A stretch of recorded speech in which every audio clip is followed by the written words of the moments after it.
Oh, say, can you see by the dawn's early light what so proudly we hailed at the twilight's last gleaming, whose broad stripes and bright stars through the perilous fight o'er the ramparts we watched were so gallantly streaming, and the rocket's red glare, the bombs bursting in air, gave proof through the night that our flag was still there.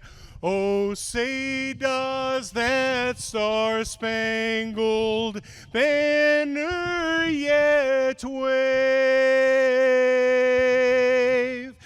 o'er the land of the free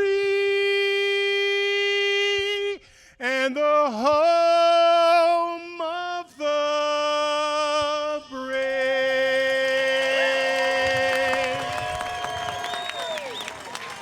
Hello, everybody, and welcome to historic Holman Stadium on a Friday, August 2 of 2024.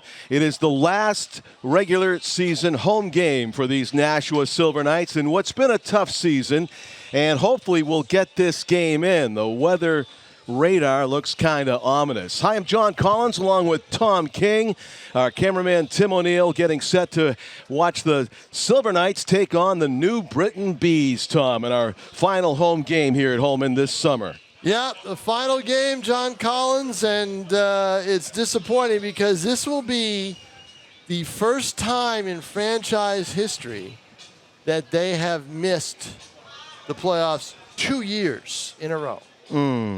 And that's you know, in some ways that's stings. Tough. Yeah, it's a tough pill to swallow for some of them, especially when, you know, they were so close. But the game we did, the Road Warriors, John, with a 2-1 loss, right? That was last week. Yeah. That was kind of that foreshadowed that typical of what happened to them this year.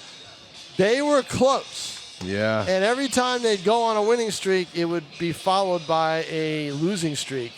The 2 times of the year that I look at right now, besides the 2-7 or 2-8 start that they had, was the 4 straight losses to Vermont that followed, I believe, a 4-game winning streak.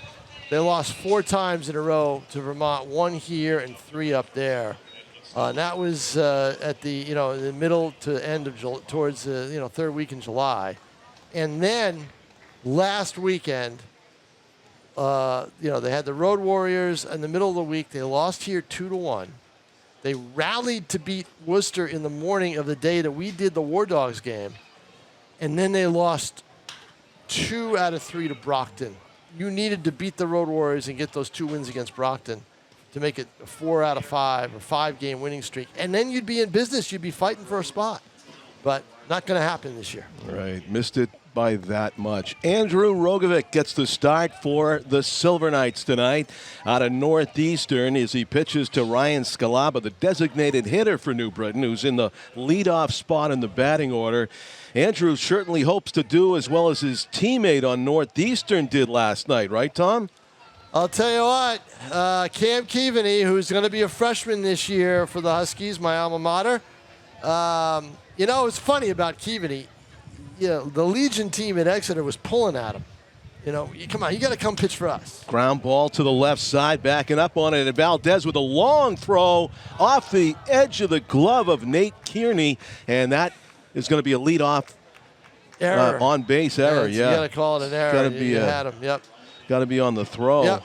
Definitely on the throw. Certainly Valdez made it a tougher play by having to back up. It had the maximum distance on that throw, and Kearney just couldn't handle on the back end. If he gloved it, he's out, but base runner aboard to lead off here for the Bees. Valdez is played at Siena, but at Siena they've got a lot of transfers coming in, and he didn't feel that there was going to be room for him, so he is going to transfer to Johnson and Wales.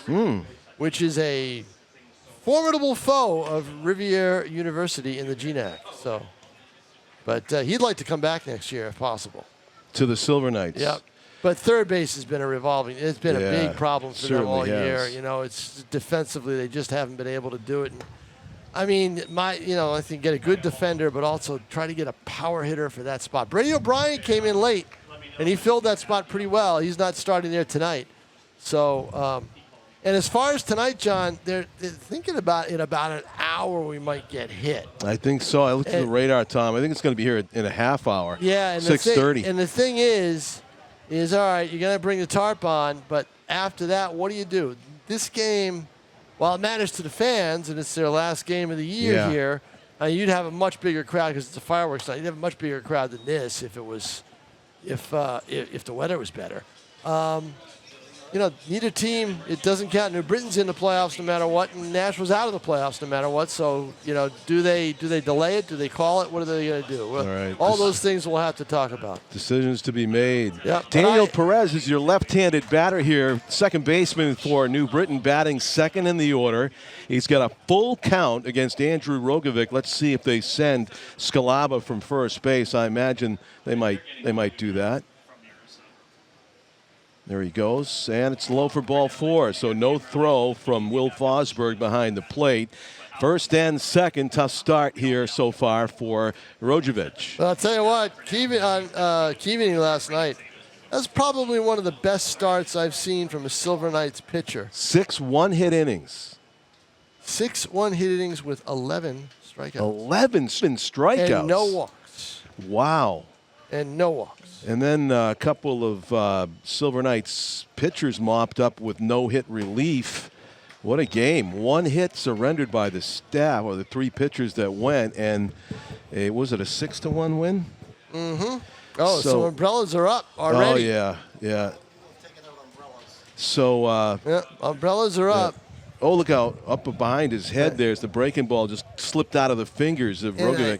And I see, there's blue sky off in the distance, but the thing is behind the stadium. That's where you have to look to see what the situation's going to be. The radar has it kind of going west to east, but also maybe it's heading northeast if you want to look at it. So is it clipping or is it going straight through? It's clipping now, and then it's going to be straight through. It looks like to me, if I have to guess, 45-minute delay kind of band of showers. Yep, and that's what I had seen in the forecast for the day. So not surprising. Yeah, only thing, the really yellow and oranges were off to our east, so maybe we'll just get rain and none of the really heavy threatening stuff. None of the boomers, right? Yeah. Like it seems like the boomers are going to go over Salem now. I mean, if there's any lightning, they right, that's they shut it down. Yeah, and they have the clock. They start the clock. So look out! That's curveball up and in again. So 3-2, another full count here to a New Britain Bees hitter, Kyle Carson in the 3 spot in the order, looking for a pitch to drive here. And Rogovic trying not to walk him to load the bases. The 3-2 pitch on the way.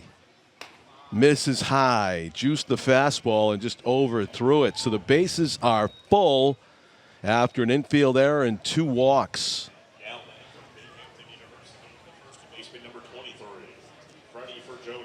Freddie Forgione. Well, I'll tell you what. You're seeing firsthand what the 2 major problems for the Silver Knights were this year. The walks, and in the second half of the season, their defense. So that's what you're seeing. A microcosm, and we hope won't be a microcosm game here due to the weather. You got it. Forgione takes a ball in the dirt.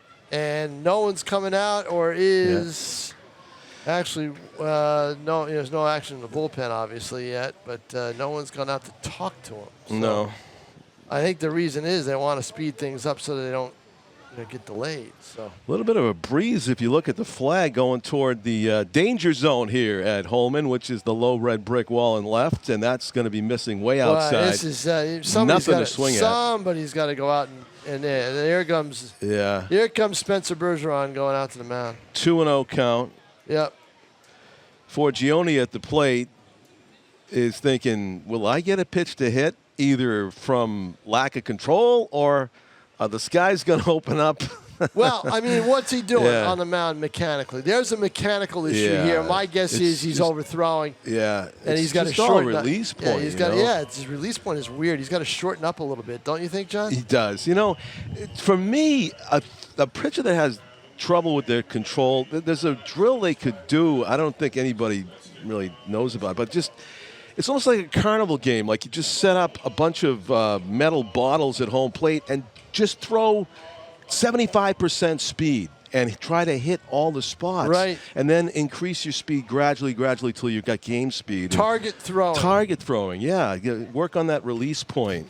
And you saw Forgione just say, I'm swinging no matter what, as he chased. Do you remember those I forget what they used to call them when we were kids, those square nets with the square and with the small square in the middle for a strike? Perfect thing to use. Yeah, those things were great. You know, the ball would bounce back at you. Exactly, the pitch back, I think they just called it. Yeah, those were fun. I still have a pitch back at my house. I figured you would. I hang the tarp on it for the batting cage. You got your Captain America doll too, or no? Matchboxes? Yeah. Yeah, all right. Just checking. Yeah, okay. There's a lot of Barbies in the house too, but they're not. Well, mine. yeah. Well, you say they're not yours. So we haven't. You know, that's your word against your grandchild's. You know, your granddaughter's. So. And So this is the last time we'll be at Holman Stadium, John Collins, until next April. Always sad to have the last because you Until know next what's April, coming next. yeah, you don't know. Every time I leave this stadium, I wonder, you know, okay, am I going to come back here or not? You know. Oh, is that an age thing for you, or is Yeah, it? I guess You talking about this stadium? Age. You know, Retirement? everything, yeah. Yeah. You know, age, the whole bit. Oh, there's a pitch. So whatever Spencer Much-needed Bergeron strikeout. told him. Yeah. And, you know, Forgione helped him out a lot And there. I really think that Spencer Bergeron's got a very good future in the coaching game. I really do. We saw him pitch here. Nice You know, endorsement. we covered him in high school. We covered him in college when he pitched for the Silver Knights. But, you know, he's got the right approach, right attitude, the whole bit. Justin Hackett is batting now with the bases loaded and 1 out for the New Britain Bees. He took a year off from doing it, and he was driving his family nuts. So Oh, came really? back. Yeah, his father was telling me, he said, "Daddy, want to go to a game? Let's go over here. Let's go to see this. Let's go to see that." You know.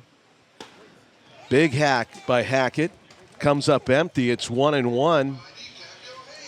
Brian Scalaba, the DH, who reached on an errors at third base. Daniel Perez and Kyle Carson, who both walked her at second and third. And Hackett trying to drive him in. Rogovic trying to shut the door on a jam of his own making. You always got to be careful with a hitter named Hackett, right? Yeah.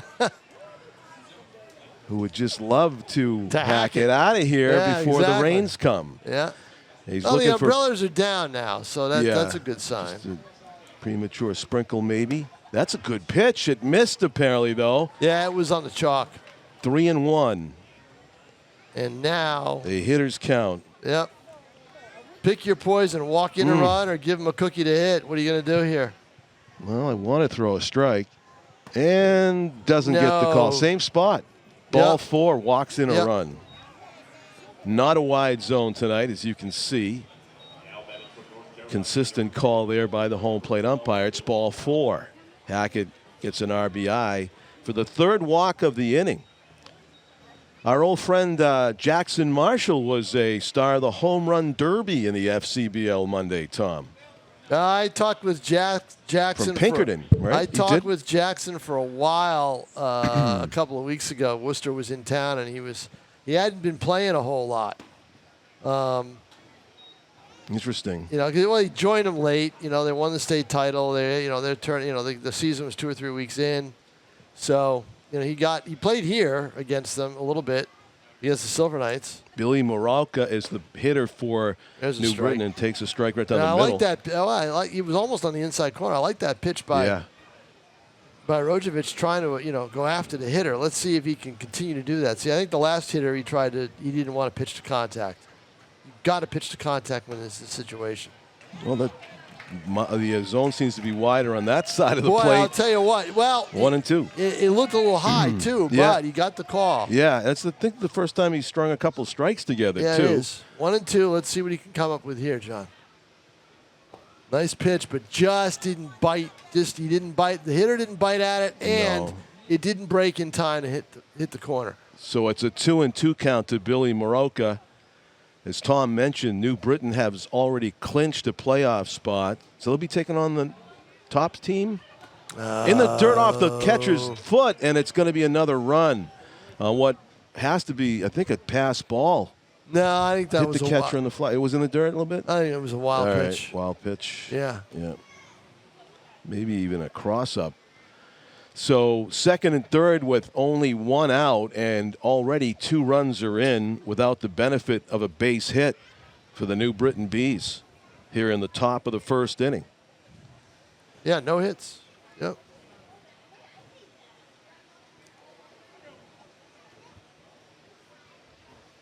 The 3-2 pitch on the way to Moroka.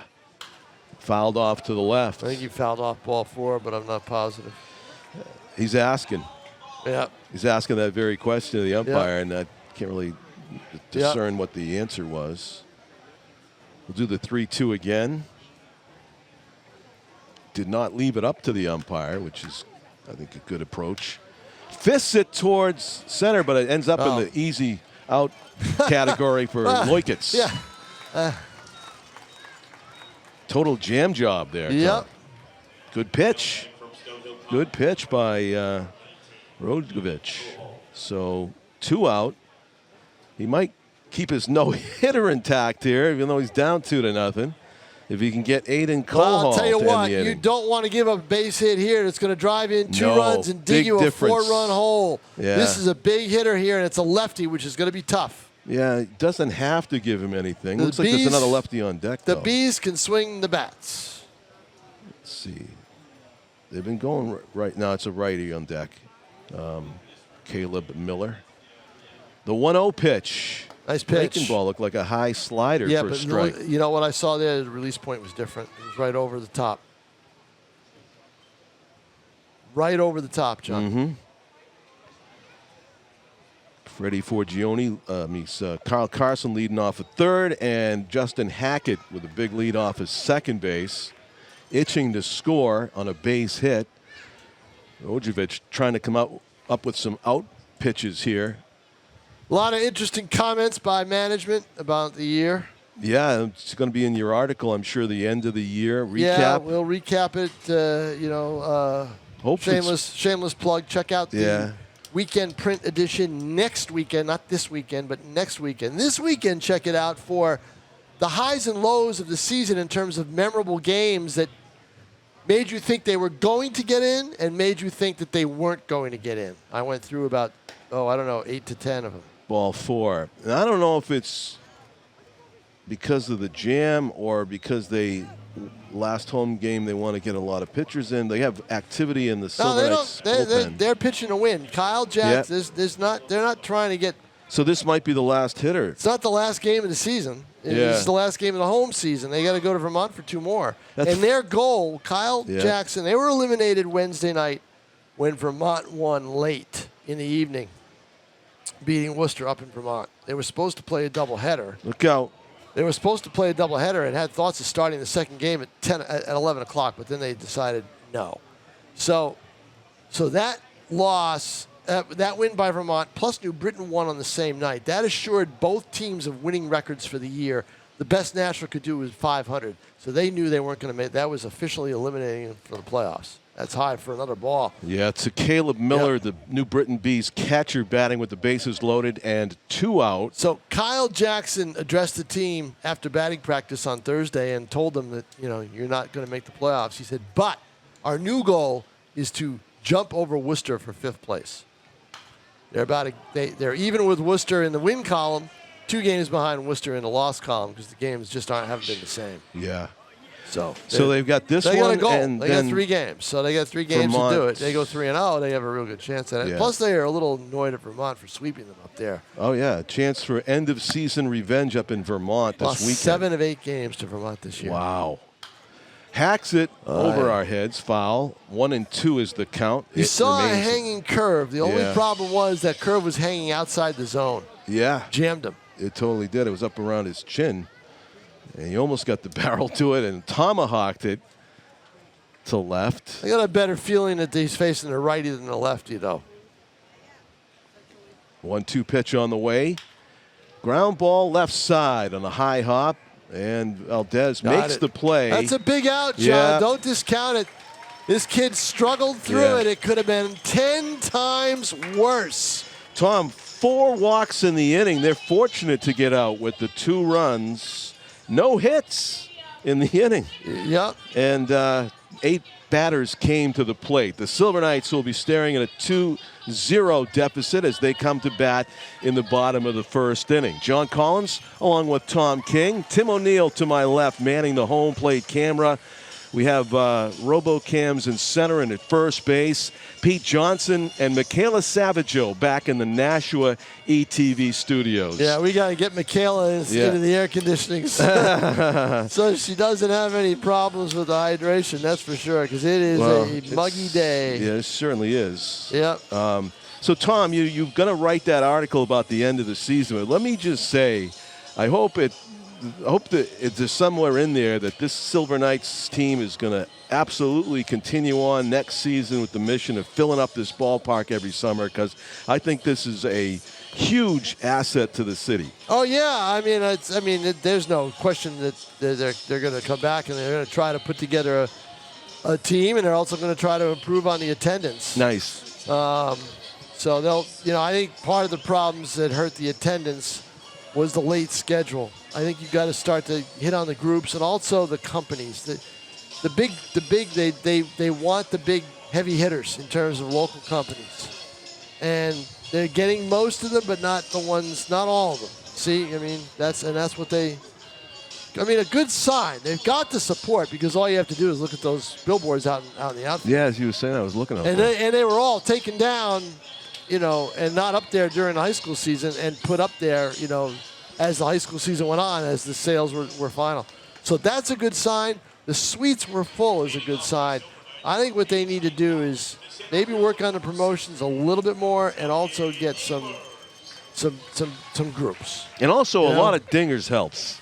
That's it. And I always say I never know how much the team affects the attendance, but I'll tell you what, walks put people to sleep. Yes. And you can't do that. Yeah. So that's a big issue. First pitch, swinging Tommy Ehlers lofts one in there for a base hit.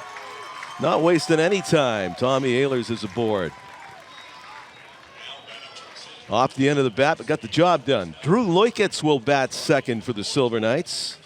In my mind, he had a little slump middle of the year. In my mind, Ehlers was their overall best player. In my mind. Mm-hmm.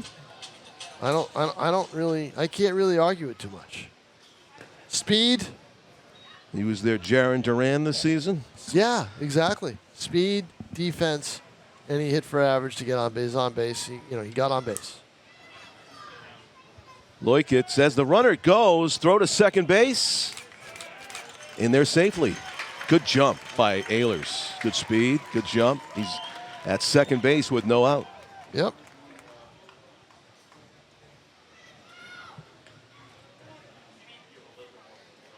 Shane McNamara is on deck. This team will run.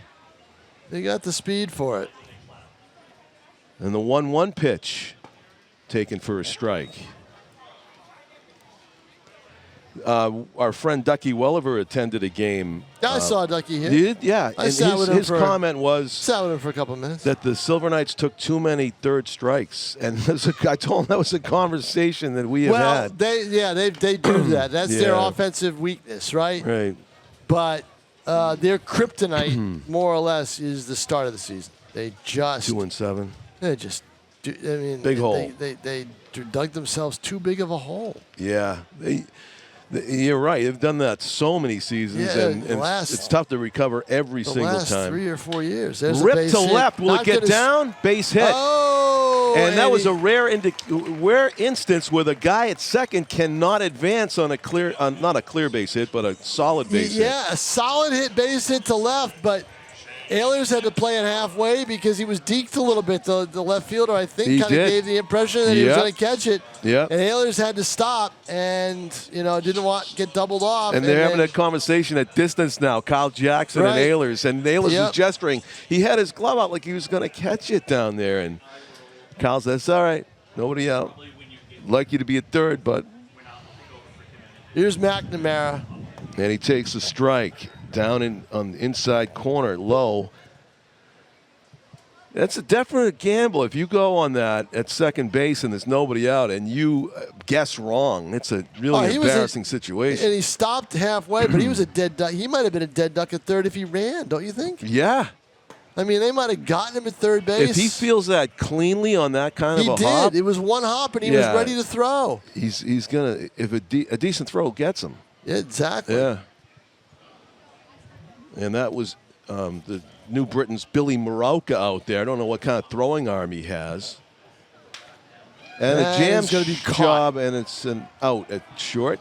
Backing up to get it. Justin Hackett makes the play.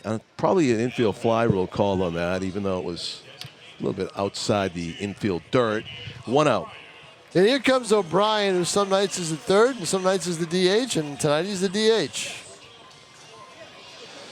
Glances down at the third base coach and manager Kyle Jackson, but he's like, hit away. So first and second. So last night, right? Mm-hmm. So they had 2 on. Scoreless game for as well as Keevaney had pitched. There he goes, the lead runner. The throw to third is way late. Great steal. And I'll tell you what, John, look over at third base behind, by the stands, right? There's a photographer right there who works for the team. Last night, he sat there almost for half the game trying to get a slide into third. And tonight, he got it. I think he did because he's got a big smile on his face as he looks at the viewfinder over there. He and I were both over there. And he says, I'm not leaving this spot. Good for him. And tonight, he got it. He got the Pete Rose slide from Tommy Ehlers into third base. He wanted the close-up slide. He's gazing at it right now. Yes, he is. Phew. Got it. Fisted to left center, and it's going to be caught. It's going to drive in a run, though. And it is a sacrifice fly. So the lead is cut in half. 2-1. New Britain leads, but the Silver Knights are on the board, and that is directly due to the stolen base that came before it, a sacrifice fly for Brady O'Brien. So last night with 2 on in a scoreless game, 4th inning, Jeff Valdez is up. Valdez puts a ball over the left field wall, but just to the right of the foul pole that it landed parallel to the picnic tables just before the Volkswagen Bug. Really? That was a shot, okay? It landed right on the grass, right out there, right? So the upper part of the grass.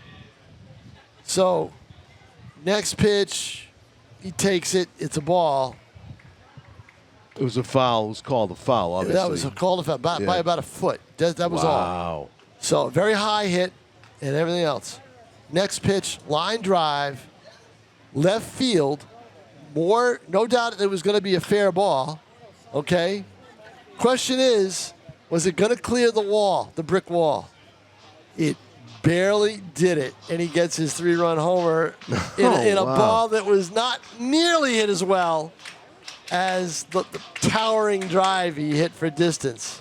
That's got to be really satisfying. He basically hit 2 home runs in one at bat. One's foul and one's fair. And he said to me, he didn't think it was going to out. He said, okay, good job. I got a double, and I'll drive in a run, right? Mm-hmm. That's what he thought.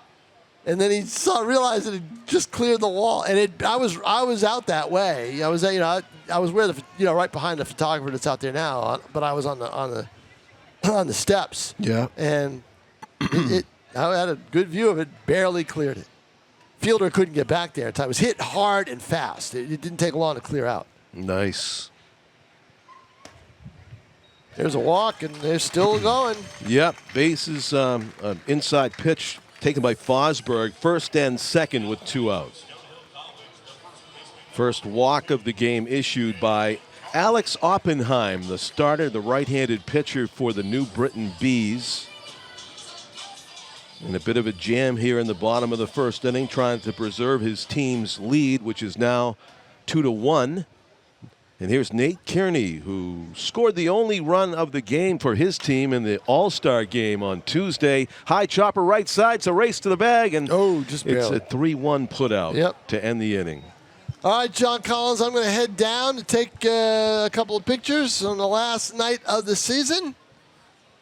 And probably my last time this year taking any baseball photos. I'll try to come up with a good one, but I'm jealous. I won't get as good as that guy just got. Hurry back, Tom King. Silver Knights will send Jeff Valdez to the plate, the home run hitter from last night. First thing in the second inning, but he was stranded on deck there with the third out of the first inning. But the Silver Knights do get one, and it's a 2-1 game, trailing the New Britain Bees. Electrifying at bat that Tom described there, with that 3-run shot coming after a bomb that was called just foul. Straighten one out. There's 19 RBIs on the season, does Jeff Valdez. It was his first homer. And meanwhile, last night, Northeastern's Cam Cavini, best outing of the summer, striking out 11 to get his second win of 2024 here at Holman, only giving up a single hit. The freshman Husky going 6 full innings and bringing his ERA to a stunningly low 2.02. Great job, great season, Cam Cavini. Good luck entering Northeastern this fall. Wow, Cam's 11 punch-outs last night was the most in an outing from a Silver Knight this summer. And just 4 shy of the single-game record, which was set in Worcester in 2020 with 15. I imagine that in that game in 2020, Tom might even remember the pitcher, that he probably went more than just the 6 innings. But that's all it took, Cam Cavini, to get those 11 strikeouts. And we watch a new pitcher come into the game for the Nashua Silver Knights here in the top of the second inning.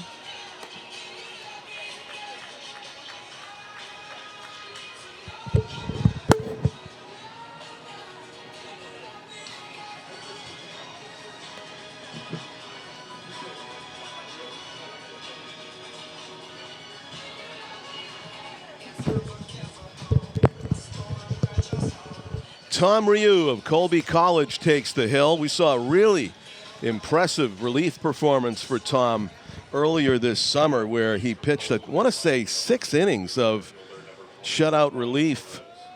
Tremendous job in relief in that game. One of the highlights of the season was that Education Day back-to-back doubleheader. On back-to-back days, we were here with the stands full of kids here at Holman Stadium from local schools as they went on field trips at the conclusion of their academic year. And also the 4th of July game was a morning game here at Holman. So 3 games that started before noontime. This was a traditional 6 o'clock start. So it is 6:30, and I had predicted rain by now, according to what I saw on the weather radar, but it has not arrived, let the record show. Maybe because Holman is in North Nashua and the rain band is going across the bottom of the city towards Wyndham, across the river maybe. Rio's first pitch is a strike. Just missed the inside corner. The catcher, Fosberg, had set up on the outside corner, made look like a worse pitch than it was. That just barely missed the inside corner. Might have crossed up the ump a little bit. Swinging through that one is the leadoff hitter for New Britain here in the top of the second. Ryan Perez, the center fielder, was the only member of the batting order that didn't get to the plate in the first inning. As New Britain sent 8 batters up there. 4 of them walked. They scored 2 runs. They are still looking for their first hit tonight. 2 balls and 2 strikes to Ryan Perez. Swing and a miss. Strike 3. Ryu comes into the game and immediately notches the first strikeout by a Silver Knights pitcher tonight. Aggressive in the zone, Tommy Ryu. Pitches up at Coombs Field, I believe was the name of my baseball field at my alma mater in Waterville, Maine. Strike called on the outside corner.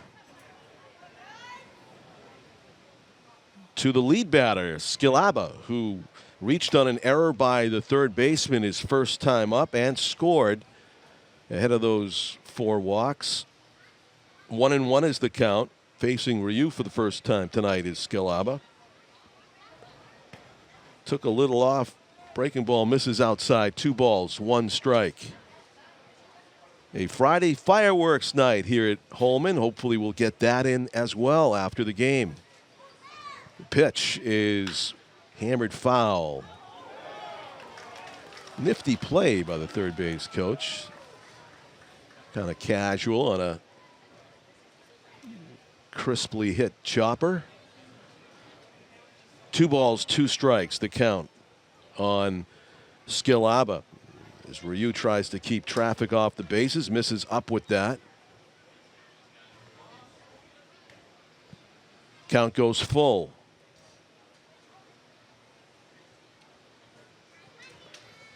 Most of these New Britain batters, first time through the order, didn't even swing the bat. They've taken those 4 walks. And not swinging it there was Skilaba as he's on for the second time in 2 innings. Now batting from Memphis University, the second baseman, number 1, Daniel Perez. Here's Daniel Perez, who walked and scored the second New Britain run in the first inning.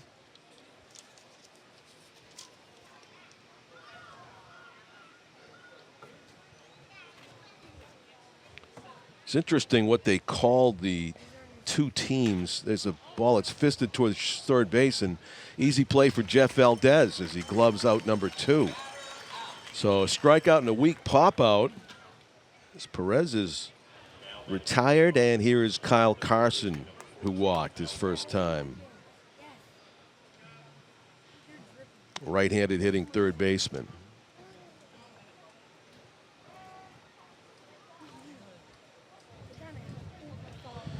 They called the teams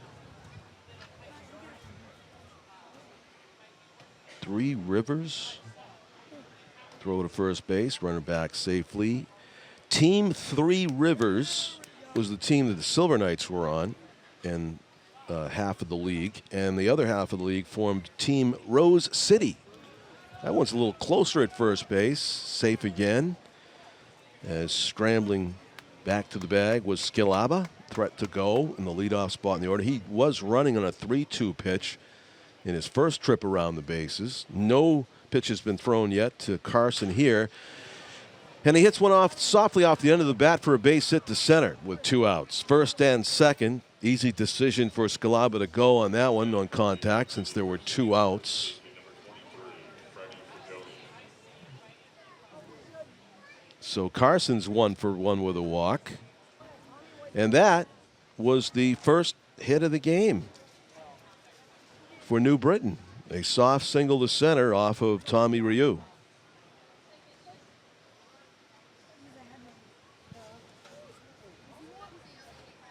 Nick Cavini, the Silver Knights' first baseman tonight, scored the only run of the game for Team Three Rivers in the FCBL All-Star Game Monday in Norwich, Connecticut, as home of the Sea Unicorns, as the team Rose City won the game 9-1, and the hometown crowd was pleased to have their hometown Sea Unicorn duo, Nick Tomasetto and left fielder A.J. Soldra, team up to win Most Valuable Players honors. 0-2 is the count on a aggressive swinging Freddie Forgione, who struck out in the first inning. Well, that's the second K. This inning was the second K for the Silver Knights. Missed that. Starter Andrew Rojovic did strike out Forgione, the 5-hitter right here in this part of the order. Pitch misses outside and low. 1-2. Run on first and second for New Britain. Trying to expand on a 2-1 lead here in the second inning at the expense of Tommy Ryu. The Silver Knights relief pitcher was looking to get out of the inning on this pitch. Popped up in the air behind first base. Shane McNamara is over calling and gloves it for out number 3. No runs in the inning for New Britain despite putting 2 base runners aboard. We go to the bottom of the second, 2-1 lead for New Britain. Silver Knights coming back up to bat. We'll have the 7, 8, 9 hitters, including last night's home run slugging hero, Jeff Valdez, leading off in the inning.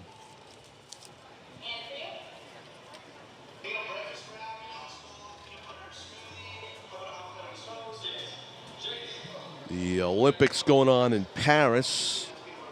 No Olympic baseball, no Olympic softball, I believe. Must have escaped me. They just took that. They took baseball and softball out of the Olympics.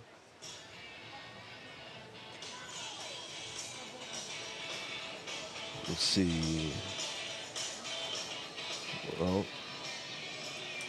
it is next expected to be part of the 2028 Summer Olympics in Los Angeles. Yeah, the sport was dropped. Baseball was dropped from the Summer Olympic program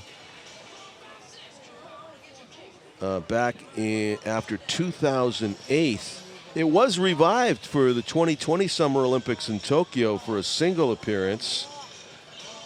And then they dropped it again this time around, and some reason they're bringing it back in LA in 2028.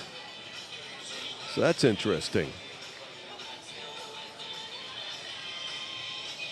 Wonder if any Futures Collegiate Baseball League member will be a U.S. Baseball Olympian in the future in 2028. It's a possibility. One FCBL player, Ben Rice, the promising rookie for the New York Yankees out of Hingham, Mass. He might be a candidate for that team. Who knows, down the road. A lot can happen in 4 years in baseball. Mike Trout out for the season after only 29 games played. Case in point, you never know what's going to happen with the injury bug. Jeff Valdez takes a front door breaking ball for strike one. 0-1 is the count as he faces Oppenheim for the first time tonight.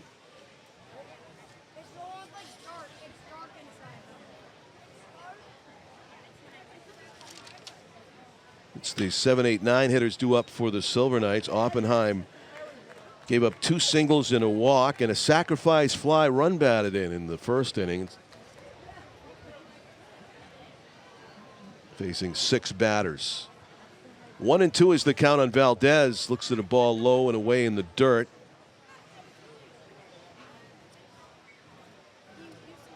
They give him a good chunk of that left field line. Left fielder is not playing him like a pull hitter.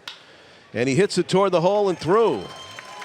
Right at the left fielder it ends up. But a base hit for Jeff Valdez leading off here in the second inning. So 2 innings so far. Both leadoff batters have had a leadoff single. Tommy Ehlers and now Jeff Valdez to start things on a promising note. A.J. Ashatino, second baseman, left-handed hitter, getting his first at-bat of the night. Checking with Kyle Jackson about whether maybe he wants him to lay AJ to lay one down. He had a big opportunity there on the left side, I was going to say, but instead of bunting toward the third baseman, and it's out at first, and it didn't have to be.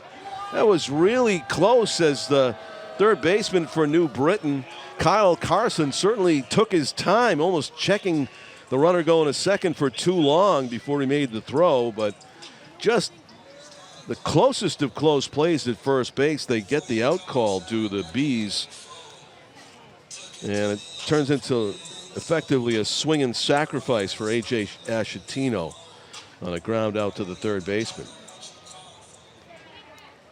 Probably did get him by the narrowest of margins just before his foot came down as the ball arrived in the first baseman, Freddie Forgione's glove. Evan McCoach, 9 batter in the order, getting his first look at Alex Oppenheim, takes a ball away. In scoring position, Jeff Valdez represents the tying run here in the bottom of the second in a 2-1 game. Big hack, and he fouls it off of himself. Valdez getting a really healthy secondary lead out there as he sees the pitcher go to the plate. He's a good 30 feet off the base. It's the kind of thing that gets the catcher's attention. I don't know if Caleb Miller would venture a throw down at second, but that's the kind of secondary lead that if you plant it, you can actually take off for third on the throw behind you. I don't know if that's in the mind of Jeff Valdez, but might take a look at the top left corner of your screen about how much he gets off the base after the pitcher delivers. And ball 2. 2-1 is the count on Evan McCoach.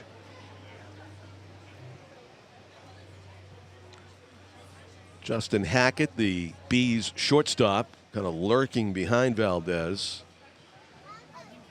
Oppenheim checks him, comes to the plate, up and away, 3-1. The runner doesn't seem to be bothering Oppenheim, but meanwhile, he's not really honed in on the strike zone here to McCoach as Ehlers awaits on deck eagerly, you would imagine, after already getting a hit off of the Bees starter. And the inside move, nobody's sprinting over to the base, and Valdez makes it look like he was only a step away as he gets back easily. Read it all the way. 3-1 pitch on the way from Alex Oppenheim. The pitch is fouled off to the left. It's 3-2.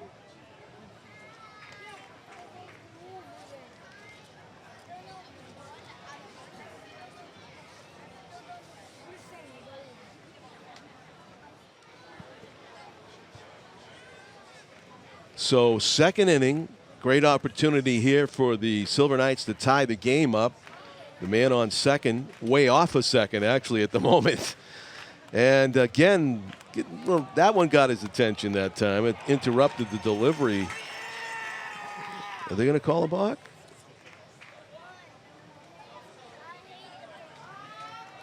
They're going to call a delay a game, I guess, ball 4. I don't know if there's a pitch clock or something, or, I mean, if it was a balk, you would see Valdez going to third base. That's got to be something else. A disengagement violation, maybe, or just, I guess there is a pitch clock of some kind in the home plate umpire's mind. He just awarded first base without a pitch to McCoach. And what would have been a 3-2 pitch. Ehlers. First pitch swinging last time. Conley takes a ball low and away. Player Tom King has dubbed in this game the team's most valuable player in 2024. Batting at home for the last time in this game, the Silver Knights. One hop to second, actually a two-hopper that eats up the shortstop Hackett and goes on into center field. Might have been a tough hop. You got to tag him with an error, and the game is tied 2-2. As Valdez scored easily with that great secondary lead. Just excellent base running by Jeff Valdez, who was just about almost at third base by the time that ball climbed up and over the shoulder and into center field. Past the shortstop, Hackett. So both teams now with an error, and both teams with a run off of that single error. 2-2. We're even here in the second inning. And Drew Leukitz is up. He had a base hit his first time up. Runners at first and second, and only one out here in the Silver Knights' second inning. Curveball catches the top of the zone, upper outer to Loikitz. It's 1 ball, 1 strike.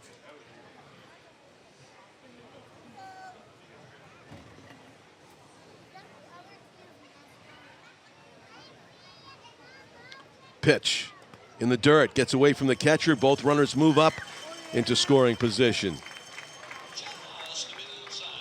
McCoach goes to third base. Ehlers goes down to second.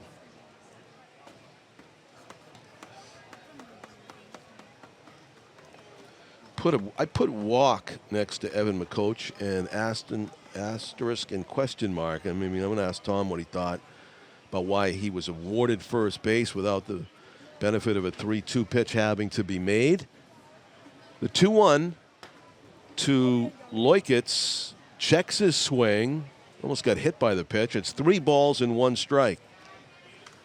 To the Silver Knights shortstop, chance to do damage here and give Nashua their first lead of the ball game. Runners at second and third, and 1 out. And a hitter's count.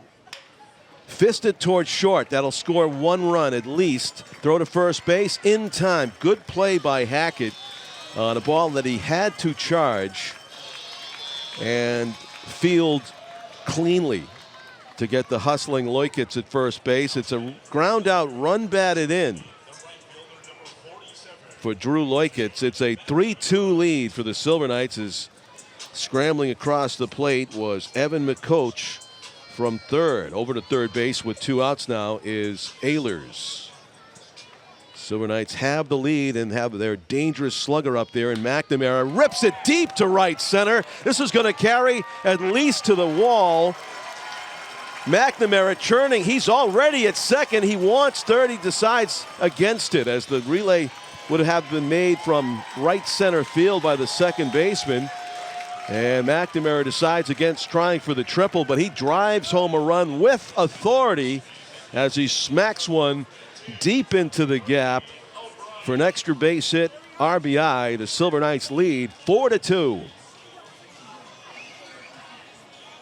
Best hit ball of the night there, Shane McNamara. Lambasted one. Now here's Brady O'Brien, who has an RBI in the game, a sacrifice fly to left. That one had the crowd buzzing. A 2-out double for McNamara. That pitch got into the hot zone, and he did not miss it. Breaking ball misses low and away to Brady O'Brien. McNamara with the lead off a second. He'll be off with contact with 2 outs. Silver Knights trying to add to their 4-2 lead here in the second inning. Put a crooked number up on the board. 3 runs in to go with 1 in the first.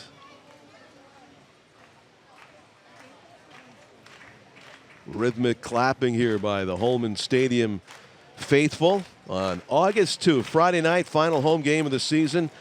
Mighty hack there from Brady O'Brien, but was not to be. The pitch kind of drifted out of the zone and away.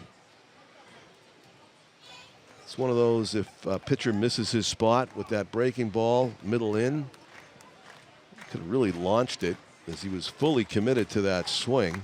The 1-2, that's in the dirt. Good block by Caleb Miller. And McNamara has to stay put. Triples are nice, but Shane McNamara thought, hey, sure, doubles scoring position is better in that situation. Put the brakes on.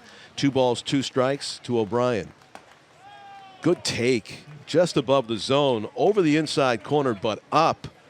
And the count goes full to the Silver Knights DH. No force at first base. McNamara can stay put at second. O'Brien waiting for the 3-2 offering from Alex Oppenheim. Fists it toward shortstop. Up with the hop off the lip of the grass is Hackett, and he makes the play to end the inning. So the Silver Knights do strand a runner, but they score 3 and lead this one 4-2 as we go to the top of the third inning. And a game that has been threatened by rain but not interrupted. I'm going to dip back into the Nashua weather radar and see how we escape raindrops after all. And maybe the radar is wrong sometimes.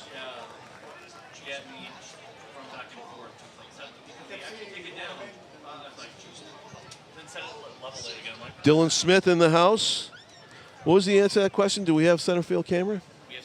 We have center field camera. We got 3 cams. 3 cams going. Nice. First base center and right here behind home plate next to me at historic Holman Stadium. I guess I dumped out of the radar and I'll get back into it. It's AccuWeather. Give them a plug because I'm using it for free. Oh, all of a sudden, the rain parted. I mean, right over Nashua, it parted into 2 separate rain clouds, and like the parting of the green sea, it just turned into dryness for Nashua. One big band of yellow, orange, green precipitation went right up the state line between New Hampshire and Springfield, Vermont, north and east of Keene, above Keene. Another huge band of showers and thunder boomers broke off to our east and clipped, looks like Salem, New Hampshire, and all of Haverhill and Lowell, but left Nashua alone for their final home game of the season. That's good news, and it looks like,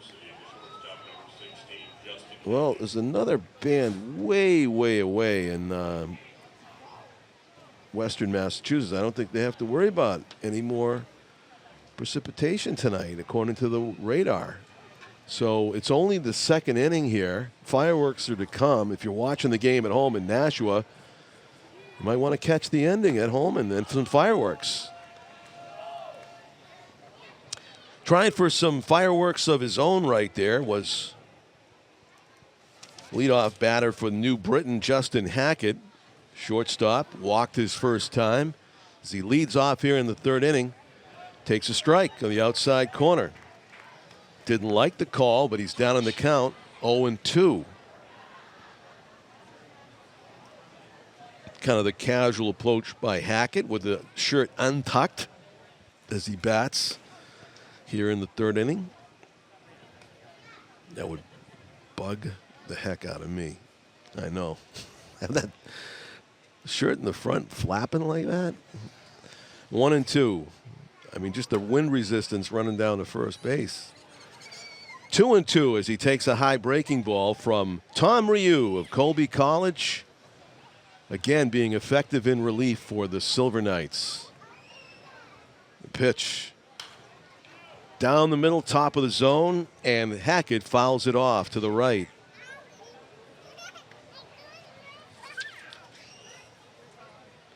Friday marks the first time the New Britain Bees and Knights have met since June.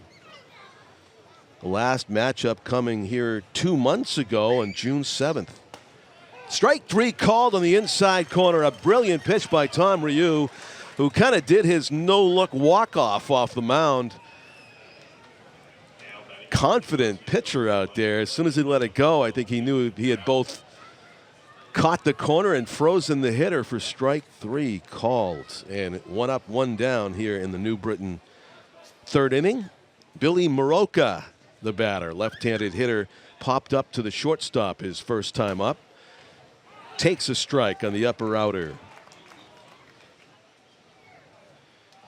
Silver Knights and the Bees have played 7 times this season, and New Britain has the edge, 4-3.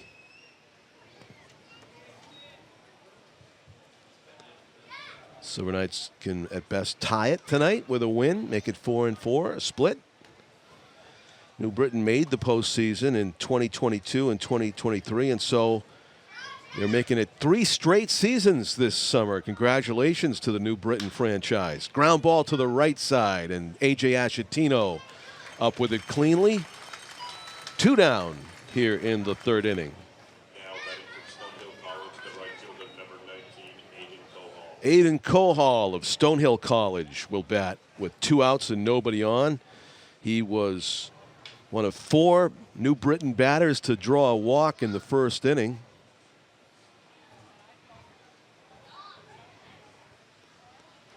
Pitch.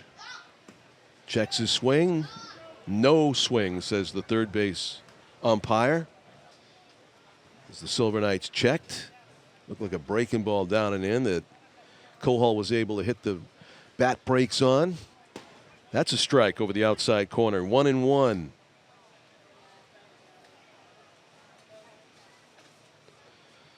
New Britain and the Silver Knights did meet in the playoffs 2 years ago. Strike on the outside corner. And it was a Nashua sweep of the Bees in the first round in 2022 as the Silver Knights headed toward their 6th league championship. Not to be this season as they got mathematically eliminated from the playoffs on Wednesday. Their goal now to catch Worcester for 5th place in the standings. 2 balls, 2 strikes. The pitch is up and away. It's a full count to Aiden Kohal. Ryu 1 pitch away from recording a 1-2-3 inning here. Kohal has other ideas. Just missed the inside corner. Rio actually took a couple steps toward the dugout. Thought he might have caught the corner. Certainly Kohal crowds the plate and couldn't have hit that if he wanted to, but it is called ball 4. And it turns into the, unfortunately, the 6th walk of the game. Surrendered by Silver Knights pitching here, and we're only in the 3rd inning. Base runner's Kohal. The batter is Caleb Miller as he fouls it back to the netting. 0-1. Miller grounded out to third baseman Jeff Valdez to end the first inning as he bats here for the 2nd time in the 3rd. Lights are on at Holman Stadium. Giant bands of showers, thunder showers, parted somewhere, whatever that town, the community is, just to the, let's say, 7 o'clock, if you were looking at a clock dial, south of Nashua. And right there, before it got over the state line, it's parted. One band went toward the Vermont state line, and the other one went toward the coasts, Haverhill, Lowell, Salem, and has left Nashua unscathed.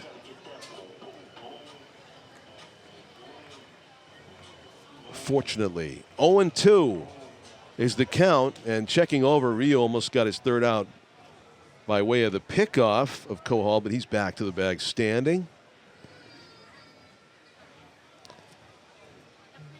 Both corner outfielders playing fairly close to the line. Huge gaps, daring Miller to try to hit it there, either left center or right center, but contact is always in question when Tom Ryu is working his magic on the mound. Gets a lot of strikeouts. Healthy lead over there by Kohal. The 1-2. Hacking at a high fastball. Goes down swinging, and 2 strikeouts in the inning for Tommy Ryu. Allows no runs as we go to the bottom of the 3rd. The Silver Knights lead it 4-2 here at Holman Stadium.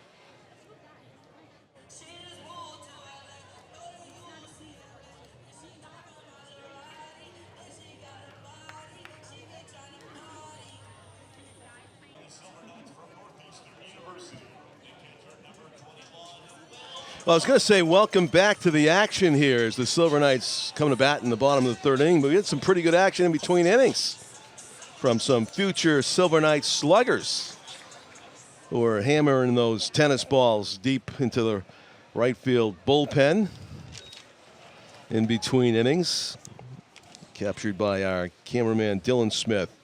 So here we go. As the Silver Knights try to add to their lead, Will Fosberg draws leadoff duty. The Silver Knights catcher walked his first time up, facing Alex Oppenheim for the second time tonight. The New Britain starter and right-handed pitcher misses away 2 balls and 1 strike. Nate Kearney on deck, and then to be followed by Jeff Valdez, who would love another opportunity at a 3-run homer again tonight. Fosberg has a hitter's count, 3 balls and 1 strike. And Oppenheim, try not to give him anything too good, got 2 fine, walked him. Leadoff walk, so all 3 innings now, first inning, second and third, the Silver Knights have had their leadoff batter get on base. A couple of singles and now a walk. Here's Nate Kearney. He grounded out to the first baseman, flipping to the pitcher his first time up. The Silver Knights first baseman scored the only run for Team 3 Rivers in Tuesday night's FCBL All-Star game in Norwich, Connecticut, home of the Sea Unicorns. We've had no double plays yet in this game. And of course, the Silver Knights want to stay out of one here. Statisticians will tell you that left-handed batters' batting averages go up in this situation. And why? Just take a look at the first baseman and the second baseman. The second baseman is playing towards second for the double play. The first baseman's holding the runner on. And it opens up that big hole on the right side where you can bang some more ground balls through than usual. But not if the pitcher stays up and away like Oppenheim did there to Kearney as he waves through strike 2. The 1-2 pitch on the way. Fouls it off to the left.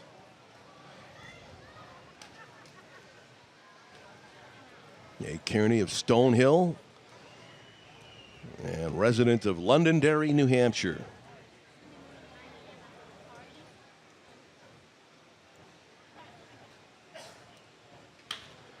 Lofted to right toward the line, scampering over to make the catch is Aiden Cohall, the Bees right fielder. Not too far to run. Measured it well off the bat, and it's the first out of the inning for the Silver Knights. Back to first base goes Fosberg as Kearney flies out. Jeff Valdez singled and scored in the second inning, ahead of starting a 3-run rally. The Silver Knights third baseman getting his second look tonight at Oppenheim. Takes a slider in the outside corner for strike 1. Good pitch from the Bees right-hander. A.J. Ashatino awaiting on deck. Ripped to left and foul. Got down the line and to the fence in a hurry, but Valdez, who is a dead pull hitter, can be just a little bit too far out ahead of that one. You know, if the left fielder, Maroka, wants to take a few steps closer to the line. No, he's going to insist on, I think, playing him straight away. Dare him to go down there again. The pitch. Oh, it's lofted to center. It's a long run for everybody. Off the glove of the shortstop and going to third base alertly ahead of the throw and back into second base through the back door. Great base running by the Silver Knights in that instance. Kind of ad-libbing as they went. The ball nicked off the glove of Justin Hackett in deep center field. Not getting a good read or a good jump was Ryan Perez, the center fielder. He was not going to make the play. It was up to Hackett, who was sliding to the turf, had a chance to make the catch, but it went off the end of his glove. And a good read by Fosberg as he made up his mind to go after seeing the ball go pretty good distance away from Hackett. Infield's in now for New Britain. Second and third for the Silver Knights. And then going to second base alertly on the throw to third was Valdez. Ground ball through the right side, through the drawn-in infield. And that's going to score 2 runs. The throw is not going to be near in time to get Valdez, who really is good about getting those jumps off a second. And it's a 6-2 Nashua Silver Knights lead just that quickly, thanks to the offensive spark again from Jeff Valdez. And the leadoff walk to Will Fosberg. 2-run single by A.J. Ashatino, who wasted no time in banging the ball through the drawn-in infield. So A.J. gets checked in on at first base. Still only 1 out in the inning. The Silver Knights coming through in a big way on the bases and at the plate so far tonight, leading by 4 here in the 3rd inning. Evan McCoach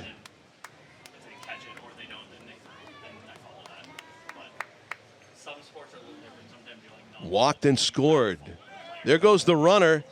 Ball is way outside and low. Not a good pitch to handle for Caleb Miller, the New Britain catcher, with a throw that's way late on the attempt to get Ashatino, who steals the base easily. And it's a runner in scoring position and a 2-0 count on McCoach.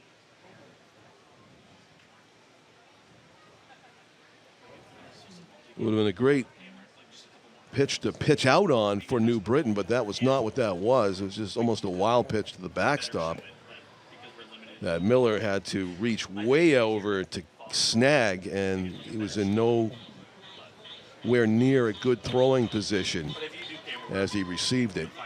3-0, and could be a 4-pitch walk here to McCoach, who called timeout. Now he steps right back in. 6 runs on 6 hits for the Silver Knights. Taken on 3-0 all the way.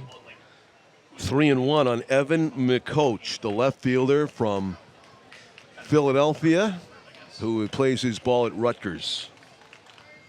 Probably excited to attend some Rutgers football games this fall. The 3-1 pitch on the way, misses badly, and it's a walk. Second walk of the game drawn by Evan McCoach. And the Silver Knights continuing to keep the line moving here. Mound visit for the New Britain Bees, Alex Oppenheim, joined by his manager and the catcher, Caleb Miller. Tommy Ehlers chomping at the bit here as he takes his practice swings, waits for this mound visit to get broken up by the home plate umpire. Tommy Ehlers batting for the 3rd time here in the 3rd inning. That's a pretty good deal. You know, as a leadoff batter, you're going to get more at-bats than anybody, but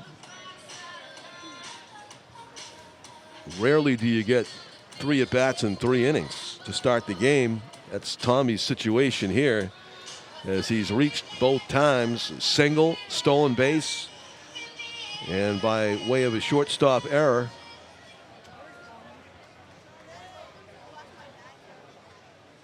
Third look at Alex Oppenheim. The men on first and second and only 1 out. Good slow breaking ball there from Oppenheim. Strike 1 over the outside corner.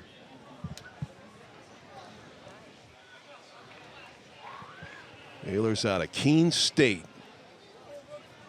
in hometown of Salem, New Hampshire. Very comfortable in that Salem Blue Devil colored helmet.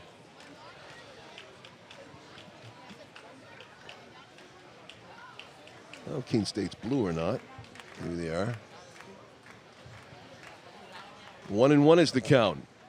Ripped at the third baseman. He has it. Picks it up off the dirt, and everybody alertly gets back to the bag. Smoked it about 100 miles an hour. A step to the left of the New Britain Bees third baseman, Kyle Carson, and he was able to snag it. The hot corner played well by Carson there. As a harder hit ball as we've had tonight. And Ehlers gets robbed of probably an RBI single at the least. Drew Leukitz is the batter. Leukitz has grounded out to short and singled. He's 1 for 2.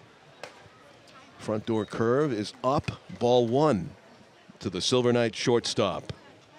Oppenheim has thrown a lot of pitches, faced a lot of batters here through 2 2/3 innings.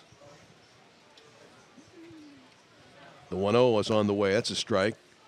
Die high over the outside corner.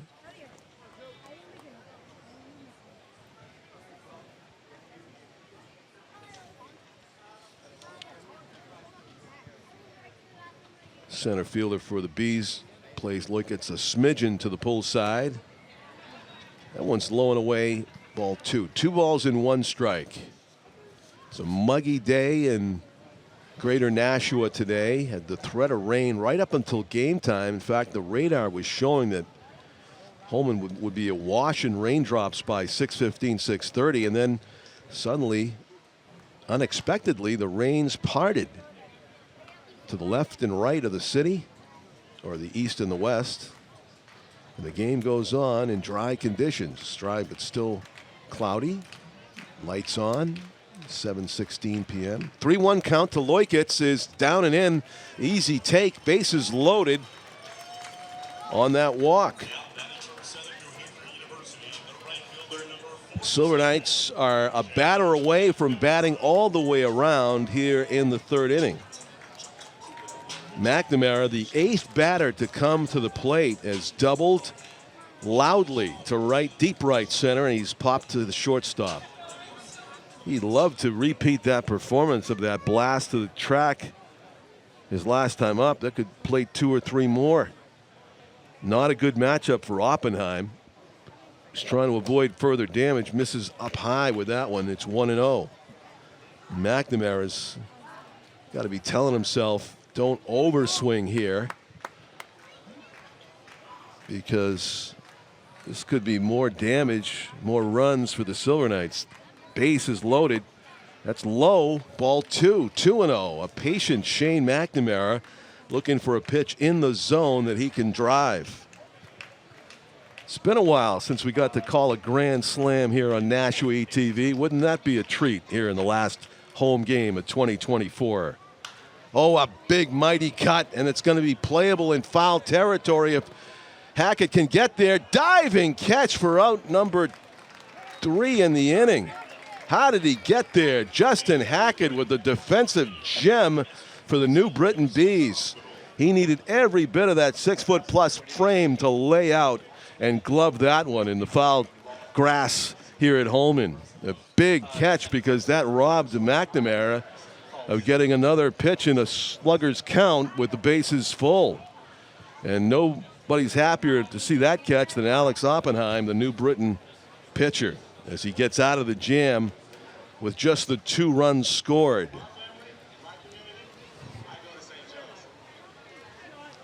F6, I'm going to say fly out to the shortstop. He had a long way to go and a long way to stretch out, diving to get that one.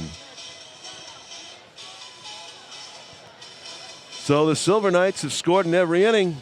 1 in the first, 3 in the second, 2 in the third. They lead it 6-2 as we go to inning number 4 with Tommy Ryu of Colby back out on the mound. Nashua Silver Knights putting on another good show for these fans. 6 o'clock start. Still plenty of time to do stuff when the game ends. Usually tonight, thing to do is watch the fireworks. Yeah, that's if we can get them off, right? Well, you know, Tom, I was looking at the radar. I don't think I've ever seen this before. The radar, a half hour before game time, showed we were going to be awash in showers. Buried, right. And if you look at the radar going back an hour to see what happened, huge band of showers went up to was split. It split like the Green Sea. One band of showers went to the state line, the Vermont state line. The other one went to the east and left Nashua in the middle. Lucky. It split. Lucky. We just got the tip of one for a sprinkle. Yeah. Because it was sprinkling when I went out. Of course, I leave. I go out. All the action happens when I'm not here, right? So. Right. I mean, all these runs. This is the offensive team they put together, but it took them so long to score. You don't want them to take too long because you're only in the top of the 4th. Yeah, but I mean that radar right now shows no hint of showers for the rest of the night. Oh, that's great. Yeah. Does that mean I can grill? Yeah. All right. I think you could. Yeah, except I didn't take anything out of the freezer. Unless it formulates out of thin air. there's nothing on the radar right now. That's good. Yeah, it looks more like a night sky behind the stadium. No dark clouds. Right. And I know it rained down in Mass. Heard from a couple of people it's pouring here, and that was towards that was in the Haverhill Andover area. So, Right. Yeah. yep, Haverhill's yeah. Andover, Salem. It showed Yeah. it. They were getting it. They were getting it. Yep. Yeah. Right. One of those two big bands that split off. Yep. So Tommy Ryu avoids a 4-pitch walk to begin the 4th inning. You don't want a 4-pitch walk to the 9-hitter after you put up a 6-2 lead. He grooves that. Was a BP fastball right there. Hey, you and he should was just way keep out ahead grooving of it. The guy's hitting 9 for a reason. Yeah, that turned into a changeup that he was way out ahead of. So it's back to 3-2 now as Ryu tries to continue with his effective relief. How about that catch by the shortstop right then, Tom? To end the inning. Yeah. Wow. Saw a couple of those. Fly ball left. There's a slicer, huh? Right. Yep. Gloved by Evan McCoach for out number 1 here in the 4th. I'll tell you what, the Silver Knights took advantage of some situations, but the big blow I thought was the double by Shane McNamara. that was just he was upset that he had popped that ball up in foul territory. Swung at a 2-0 pitch. His first time up. Yeah. Well, no, the last time to end the inning. Oh yeah, sure. Yep. Oh, because that was a great That was matchup for him. Yep. Opportunity missed. That's why it was such a huge catch to help the pitcher get out of the That was a great jam. catch, right? And Because he would have had a 2-1 He was mad penalty. when as soon as he left the bat. Oh yeah. He knew he popped it up, and he thought it was going to be caught, but it took a little bit of an effort. Yeah, it sure did. But they put a couple of balls right where they needed to. This is not their strongest lineup. Tell you what, Valdez is a good base runner, Tom. I was watching him, the secondary leads, taking the extra base there on the throw to third. Yeah, I've talked to him a couple times. He's a good guy, good player. Yeah. Ground ball, 2 high hops. Oh, that's Loikits. what a tailor-made hop. Yeah. For Loikits. Room service. Valdez's swing, he's got a nice swing. He does. Yeah. But he's dead pull. Dead pull. And it's not a bad thing, you know what? But he's not. You want to keep more of those fair, sure. He's got speed and everything else. If he could open up his swing a little bit to all fields, he'd be true. Be a lot better. Want to mix in a opposite field hit as much as you can. Leaving Siena College and going to Johnson and Wales. Daniel Perez has walked and popped out. The 2-hitter in the order for the Bees. He's scored in the first inning.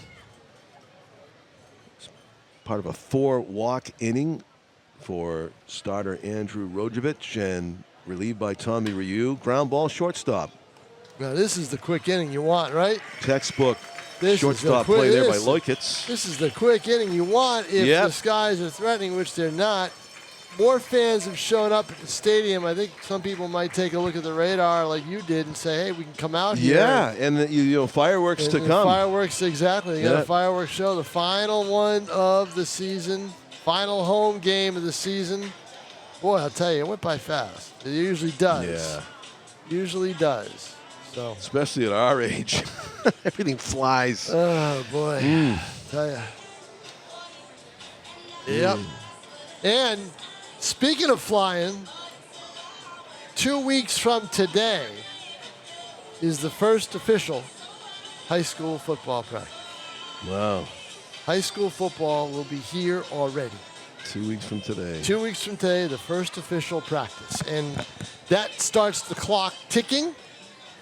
3 weeks from that day, so 5 weeks from today, will be game on. First game, September 6th, a Friday night, Nashua North and Bedford. Ooh, okay. At Stello Stadium. And then the following night, Bishop Girton and Nashua South. Wow. So there you go. Yeah. Starting off the season with a bang. There's your weekend. At least it's not Labor Day weekend, right? So that's right, yeah. Labor Day weekend this year, I can not have to do a game. That's a first for a while. It's always like once every 3 or 4 years that Labor Day is, a little early, so it doesn't have to interfere with so it doesn't have to start the high school schedule.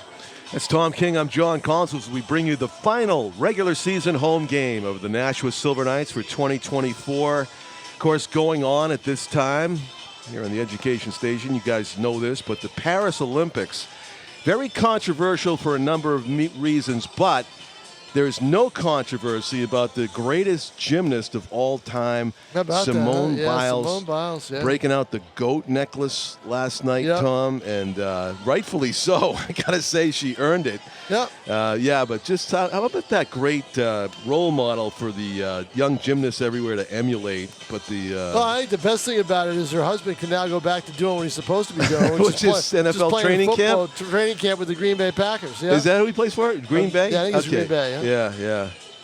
Yeah, he's not the most famous one of the couple, even though he's in the NFL. Right, exactly. How about that? Yeah. Huh? So the Silver Knights trying to keep the run column filled here in the line score. 1 in the first, 3 in the second, 2 in the third. See if they can keep the streak going as Brady O'Brien draws leadoff duty for the Silver Knights here in the bottom of the fourth. I meant to check if we got the same pitcher in the game for the for New Britain. Does not look like it. Kind of a different pitching form a little bit. I don't know if you have an extended roster, but it's number 4. Going from the stretch with nobody on, misses low and away for ball 2 to O'Brien. Bottom of the fourth, 6-2. The Silver Knights are ahead. And O'Brien looks at a ball that literally goes way over his head to the backstop.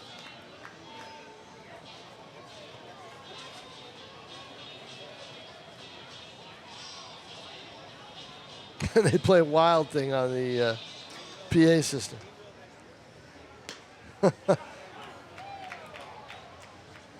Good crew that they had this year working. The staff, the interns, the social media stuff they did. The Jared Wilhelm, a position player. Yeah, and I'll tell St. Joseph's in Maine is pitching. And I'll tell you why. This team is in the playoffs. Oh, yeah. So they got to save their starting pitchers and their bullpen for the games that count. And, he's passable as a pitcher, but no command there. Passable, but he gave a free pass out. Yeah, exactly. So, Fosberg has been on twice by way of the walk.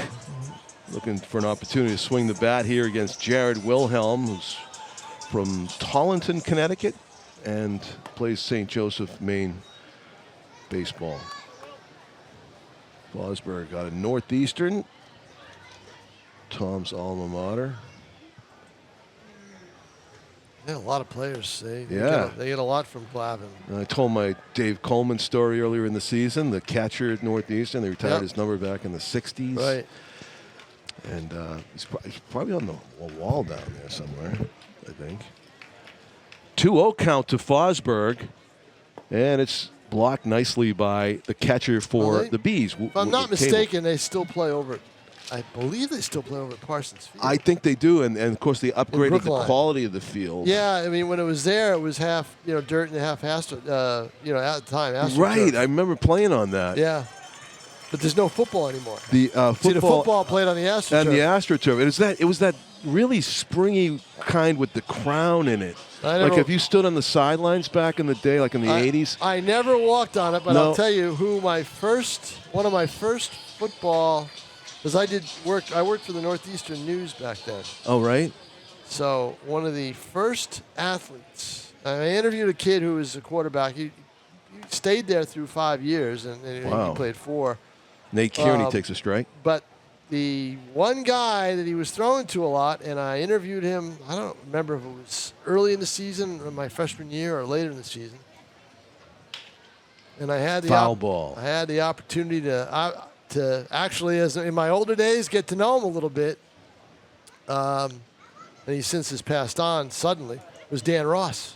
Ross? The tight end for the Cincinnati Bengals. Has he passed on? Dan Ross passed about That's sad I to got hear. to see He about well over 10 couldn't years. have been very old at all. Over 10 years ago. Wow. Yep. And I did the Infield fly rule, batters out. did the show on WNDS with Dan Ross as a panel. It was a pro talk show with Dan Ross as a panelist. Wow. Yeah, and I got to know him a lot. Yeah. He was a great guy. Well, here's Jeff Valdez with a Died- chance to electrify the crowd with another 3-run homer, but he'll have to do it off a position player. Died suddenly of a heart attack It's awful. after jogging. Wow. Yep. Valdez, you could see he wanted a hack on that, but it was above the zone. Right. This could be a loud noise here if Jared Wilhelm lets one drift into the strike zone with Valdez up there. That's low and away. Good block by nice Caleb Miller. catch. Nice catch. He turned around quickly to get the bounce. Otherwise, it might have gone by him. Yep. Saved it. Didn't kick it, but save it a beauty. But yeah, Dan Ross, I was shocked. Ooh. Up and in. I'd already done, the TV career was over. It was probably around 2010, 11, somewhere around there. Tell you what, if Jeff gets a pitch to hit, 3-0, he should let the bat fly. Just make contact, exactly. get out of there. Right. Yeah, exactly. And That's outside. not a hittable Not pitch. a hittable pitch. Ball 4 and 3 walks have loaded the bases with 1 out here in the 4th inning. Getty playing a little game with the pitchers. That's Yeah. a position player throwing. Yeah. What years were you at Northeastern? I went to Northeastern from the fall. I'm dating you now. Fall of I turned 65 last week. Wow. Fall of 1977 until the spring of 2000. Not 2000. Spring. That would have been a long time. Fall of 1977 to the spring of 1982. Wow. Graduated in mid-June of 1982. 5-year Pitches deal in. then. Yeah. Because of the co-op program. I had I have a high school teammate friend still to this day, Paul Grammer, that went to Northeastern in 1981, and he was a That could go receiver up the on middle. the football team. Ground ball to the shortstop, he gets nobody, and a Everybody's run safe, scores. yep. And that doesn't help your position player No. pitcher. Good job of getting to it by Knocking it down. yeah, But, Hackett, but not able to get the force out at give him second. an infield hit there. And there's that man again beating the throw, Tom, Valdez. He Yep. is a good base runner. A lot of runners would be out on that. It wasn't that bad a play by Hackett. He got the ball there in a decent amount of time, but not to get Jeff Valdez. And here comes the kid with my favorite name, McCoach. McCoach, put me in McCoach in left field. And takes a strike. Ooh. So 3 walks and an error, and the problems continue for the Bees as they. Now, while they're in the playoffs, the Bees have got to wonder about seeding. Take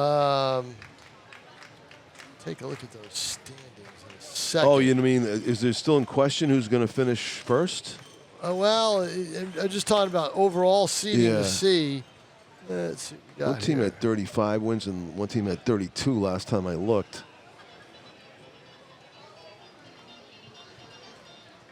Thought maybe the 1-2 was solidified. I'm going to take a Oh, look you're at thinking that now. about, yeah, you're looking at the 3rd place. Yeah, so they'll 35 and 32. So that's all set, even with 3 games to go. New Britain right now is in 4th place. So they would go to Norwich, and they would stay in state. So my guess is they wouldn't mind that, Yeah, right? taking on If the they- league iron right away. If they in-state. if they jump past Vermont, they would go to Westfield. So it's the best 2 out of 3, and they used to give the top seed the choice. They want to play the first 2 at home and get it over with, or they want to go 1-1-1. AJ Oh, Ashatino yes. grounds back to the pitcher, and he forgets what to do. He And forgot. There's a position player Oh, should know. playing pitcher, and just a brain cramp. Totally, Tom. That's a tailor-made inning-ending double play ball. It is. All he's got to do is throw home and throw to first. Oh, my goodness. That's a dream, actually. And So it's a fielder's choice, yeah, and you got to call it an error because the ball went over. Yeah, yeah, right. It's exactly. the fielder's panic, too. Yeah, no kidding. Because he realized on his way to throwing to first base that he should be throwing home, and he didn't lock in. Right. And he rushed it, and it ends up in the bees on deck circle. Complete brain cramp. Totally. Yeah, and he knew it right as soon as he did it. He knew it. So my guess is New Britain would love to be able to stay in state and play Norwich. That's fine. So Tommy Ayler's the batter for the 4th time tonight. And we're only in the 4th inning. In the 4th inning. How many times does that happen for a leadoff batter? They get bat in every inning. No kidding. Foul tipped into the mitt. 1-1 to the Silver Knights center fielder, who was proclaimed by Tom tonight team's MVP for 2024. Well, I mean, he didn't win it. He didn't win the MVP. No, but the team's... River Hart did. He got the William V. Neverett Award. Oh, okay. Named after B.J. Neverett's late father, Bill Neverett. But apologies to Rivers, not in this game. He takes a plunk off the side of the leg. I don't know what Getty's doing, but he's turning this into a farce. He's got to get him out of there. I mean, in Wilhelm's defense, he induced what should have been 6 outs already, but only has 2. Well, there is one out. He has one out still. Don't forget, there is a mercy rule in this league, but it's got to go through 5. I believe it's got to go 5. And what is that mercy rule? Oh, no, I think it's got to go 7. Okay. 7 in this league.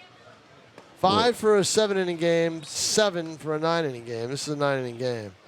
10-run rule. 10 runs. So the Bees are on pace to put that into effect here. Yep. Fly ball right field. The runner will tag. No, he Drops. faked he was going to catch it. Deked Throw to it. third for a force out late. I knew there was no way he was getting that ball. Right. 10-2, 8-run lead for the Silver Knights here as they continue to put up runs in every inning. Second RBI of the night for Leukitz. And the experiment with Wilhelm will end. Is probably going to get over with. Yep, it was a left-hander in the bullpen. I don't know if the left-hander has had enough warm-up toss. Wilhelm says, take the ball. Take it. I don't want it. Exactly. Take it. Poor guy. So he'll come out, and left-handed reliever will come in for New Britain, who looks like a pitcher, I got to say. Well, he could be another position player. We'll find out.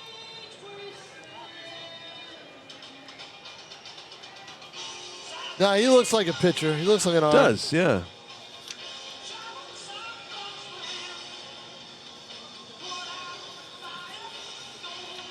So we enter the month of August.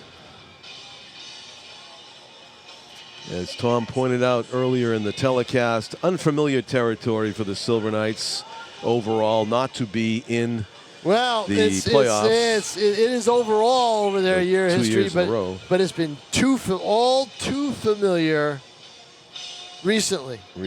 So we go through, we're going through 2 straight years for the first time in their history. After a championship too, right, Tom? 2022? Well, the Kyle Jackson, Cam Cook tandem has had 5 years together. They have missed the playoffs in 3 of them and won championships in the other 2. Wow. Now there's a dichotomy, right? Yes. Look at that. That's amazing to me. But one common theme, and not in the first year in 2020, but one common theme in 21, 22, 23, 24, bad starts. Bad starts to the season. And that's probably got to change. They have to do something to get a good start, and get off on the right foot. It's a lot. It's a season where you have as many as 3 different rosters. The one you start with, the one you have in the middle of the season when things, and everything heats up. And then the one you have towards the end when you lose guys, you sign guys, and you're either in or you're out, right? Playoff-wise, So some of the best playoff performers on this team, especially on the mound, were signed late in the season. Cam Cook in 2016 was a mid-season sign, and I think he played second, and then they moved him to third, and he stayed there, and was fabulous. And then the next year he set the league mark for hits. So to Shane McNamara we go, and McNamara with another chance to pad those stats here at the expense of a new Britain. Facing a left-hander who he struggles against. He struggles against lefties. True, and he's down the count here 0-1.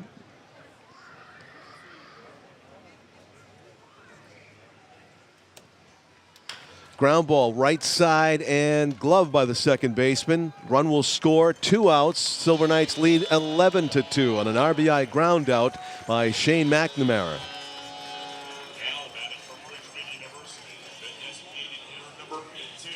Here comes O'Brien, who led the inning off with a walk. Yep, officially messing up the scorebooks. Yeah. As we go cross out 5, make it 4, etc., etc. But the Silver Knights have batted around. O'Brien, the 10th batter to come to the plate this inning, with an opportunity to drive in a pair with 2 out. Runners at second and third.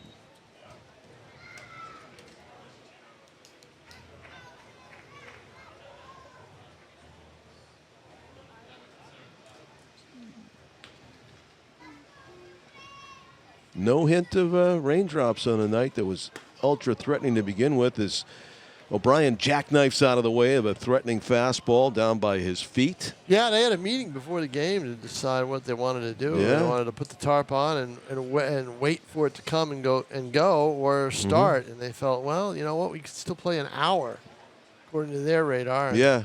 as you said, it all broke up. Yeah, it was Broke up into 2 different spots. Those radars, you probably know when you check in on them, they show you what the weather's going to be like an hour from now as it progresses. Right. They show and the progression progress, was incorrect. It turned out what actually happened was it parted right before Nashua.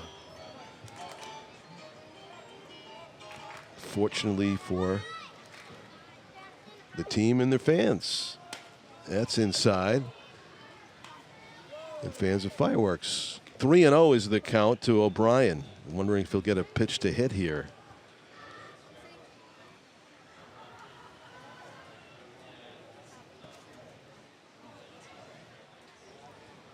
Nope, not even close. No, he's going to walk. I got. Now we're at number 11. 11th Yeah. man to hit in the inning. Yeah, I mean, I show the same thing. Everything just flying by. One go up the coast and one go up north. Now, there is some coming in, but that's not until after midnight. A little bit, just a little bit. Well, That's going to ruin my swim. oh yeah. Is it 40 or 49 that's on the mound for the? Get a look, Tom. It's 49. 49, right? yeah. So that is Finn Scott, and he spells his first name Finn, P-H-I-N. Yep. 6'4", 205-pound lefty from Haddam Neck, Connecticut. Haddam, H-A-D-D-A-M, Neck, Connecticut. He's a sophomore at William & Mary. He is a pitcher. As Tom said, he looked like one. He looks is like one. But he's struggling here in relief. Eh. Oh, he got McNamara. Yeah. Yeah. Not bad. 1-1 count. Facing another lefty in Fosberg.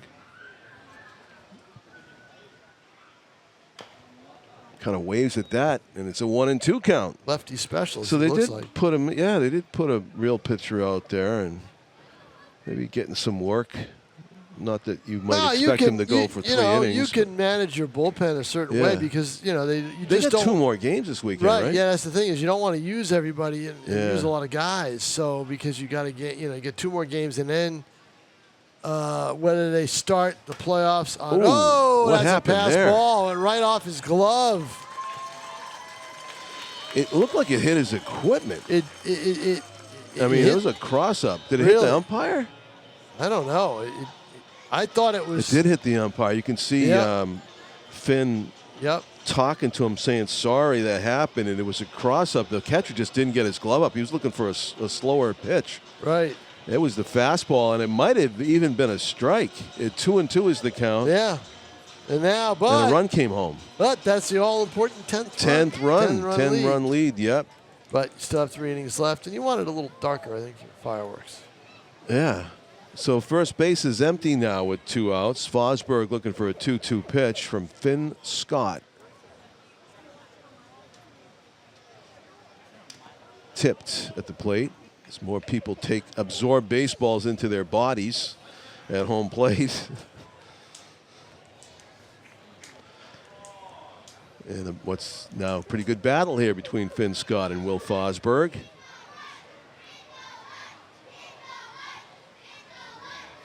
You hear the fans yelling. What's the A lot of chant? kids. Let's go Knights, I think. Oh, let's go Knights. Yeah, I think that's sure. what it is. Enthusiasm to the end here in the last regular season home Hey, game. a lot of kids here tonight. Yeah. You know, fireworks, Friday night, the whole bit. Now, you would have had probably twice this crowd if it was, or at least this crowd and a half, if it was beautiful weather, sunny, and Sure. everything else. You would have had a much better crowd. Good take there by Fosberg, and Finn Scott thought he might have had strike 3, but the umpire sticking to his guns here. He's not calling it like it's a 10-run game. He's calling it like it is. 4 walks and a hit by pitch in this inning.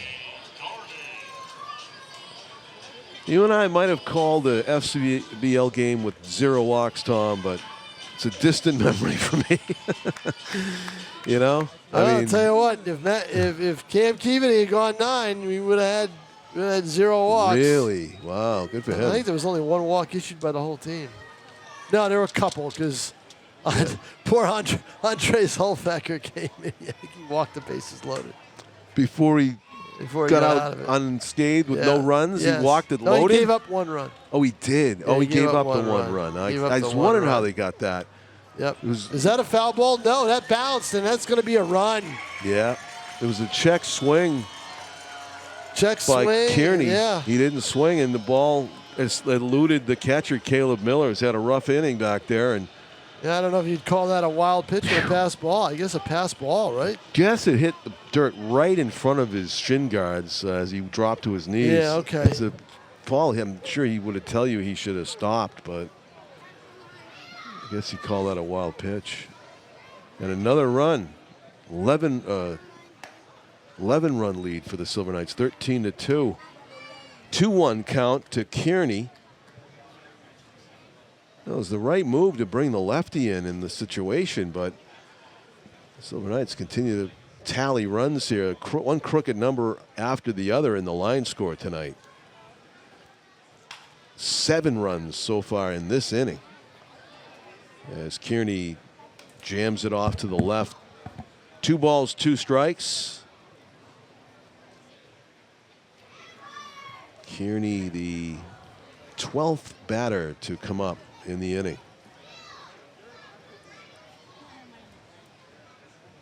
11 batters before him, 7 scored, 2 outs, 2 on. The pitch from Finn Scott's in the dirt. That's a nice stop by Miller. He's had to work quite a bit back there. Silver Knights do have a reliever casually warming up in the bullpen, not really throwing a ton of pitches down there. Probably wondering when this inning's going to end. It's probably been warming up for a while if he's coming in. The 3-2 fouled off himself. We'll do the 3-2 again. Looks like number 35 in the bullpen for the Silver Knights.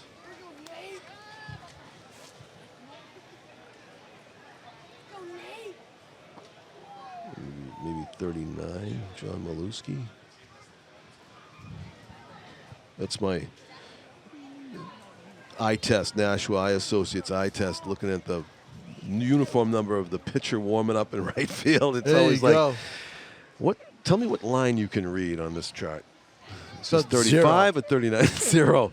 Off the plate, right side, fair. Got to make a play. There he And does. stepping Yep. on the bag is Forgier, so that's that out ball, number 3. That ball epitomized this inning.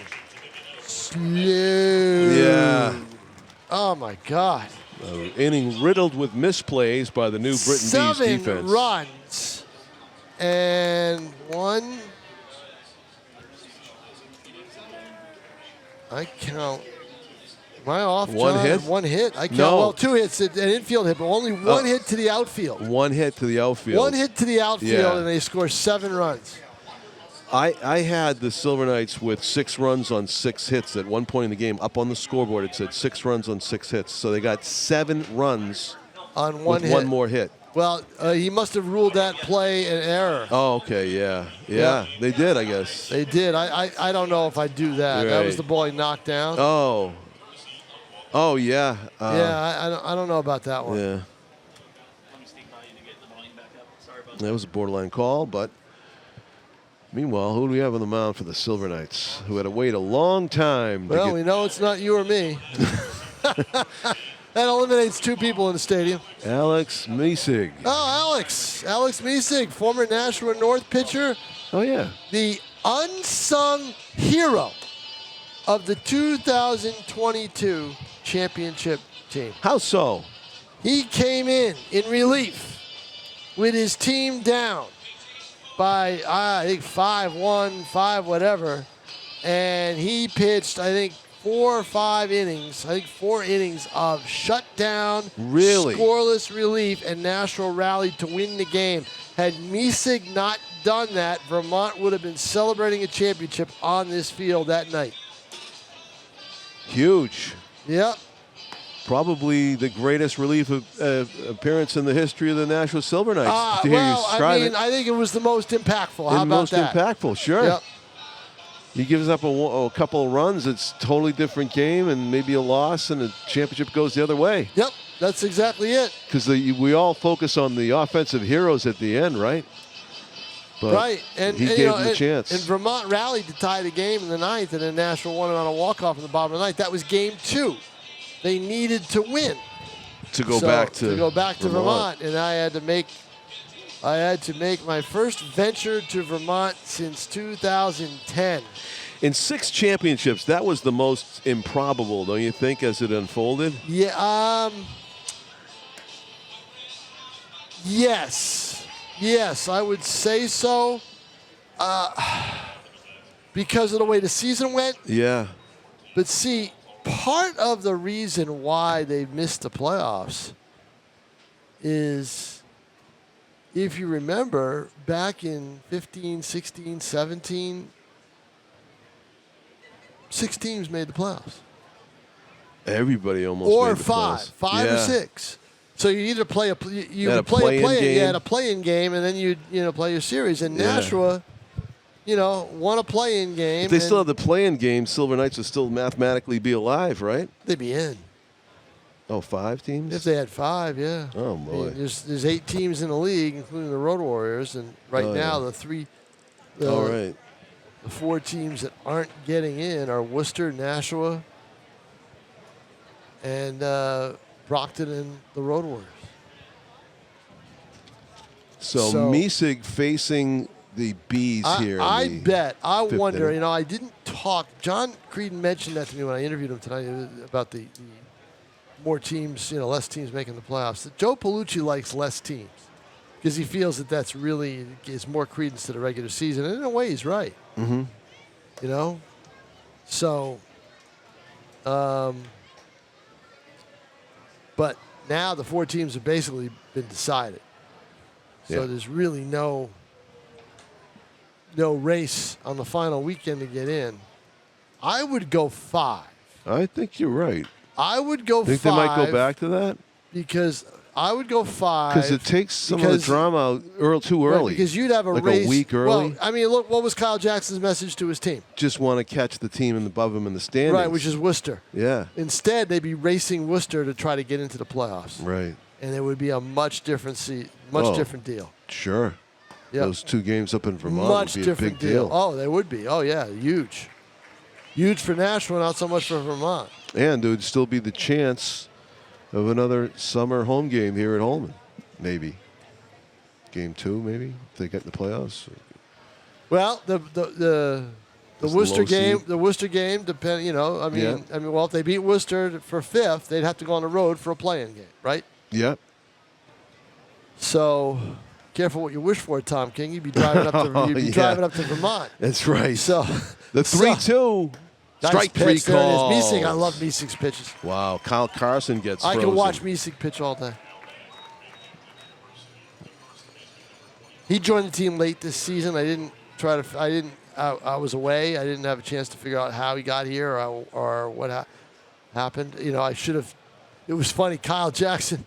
I asked him, who's pitching tomorrow? And he goes, Meesing. I said, oh, okay. Meesing, he said, Meesing this day and I think Libby the day after or something like that. I go, oh, okay. And I never thought twice because I'm so used to having Meesing here because he was with the team last year, but not this year.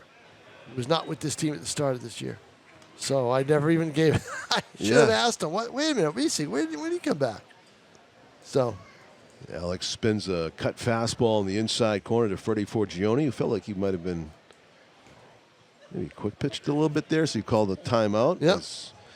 Alex is about to deliver another pitch. 0-1 is the count. 1 out, no on in the New Britain Bees 5th inning. Pop up.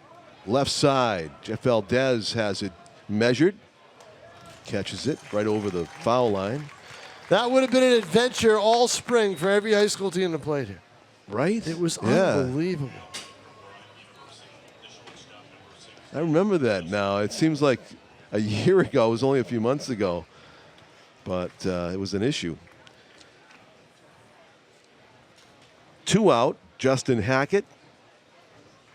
Young man who likes to take some healthy hacks. Aptly named shortstop. Oh, he held back on that one. I don't know why. It was a strike over the inside. Looked like he had it measured. 0-1 is the count. Nobody on. New Britain trailing by 11 runs, as Tom pointed out. In danger of getting mercy ruled here in a couple of innings if they're still behind by 10. No, they wouldn't mind that, I don't think. Probably wouldn't, you know. Easy, a short night, go home. Play by play. You're not trying to lose. You're not trying to get mercy ruled. Right. But you're just thinking in the big picture. Like right now, even though he's down 0-2, you know Hackett wants to get a hit. Right, exactly. So, pitch from Alex Meesing. Just misses. Breaking ball. Strike for about 50 feet, and then it broke outside. Good take by Hackett. 1-2.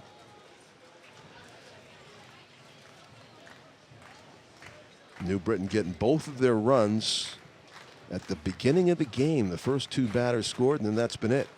Ground ball left side. A high hop to Valdez, actually waist high. Gets rid of it. Nice throw. Good play, Jeff Valdez. 3 out. 1-2-3 inning for Alex Meesing. We go to the bottom of the 5th inning, a 13-2 Nashua Silver Knights lead. Tell you, one of the things, John Collins, that this team has provided, this is a social experience for the season ticket holders. They all sit in the same sections every year, same people around them, get to know everybody, get to know their fellow season ticket holders, the whole bit. You know, they miss that. You know, most of the season ticket holders are older. Yeah. You know, and they enjoy it. They look forward to it, and it's their summer. You know, basically they plan everything around it. Good point. Yep, it's their summer. So, and if anybody's watching and listening to Tom and think, hey, I might want to partake in that social, excursion, reason to get out of the house. Yeah, no kidding, huh? And not at Red Sox Fenway prices either. Nope. That's for sure. Yep. Can't even afford to go to a game. It's like going to Disney World. I can't afford a game anymore. I really can't. It's ridiculous. Some of these prices. Says the guy that does go for free. Exactly.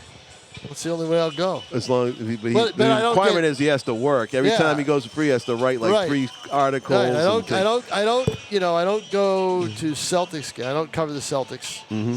Just time wise, I'd love to. Sure. Time wise, and don't. I used to do the Bruins. I don't anymore. Yeah. Unless there's something really big going on. When's the last time you got to go to a Yankees game in New York?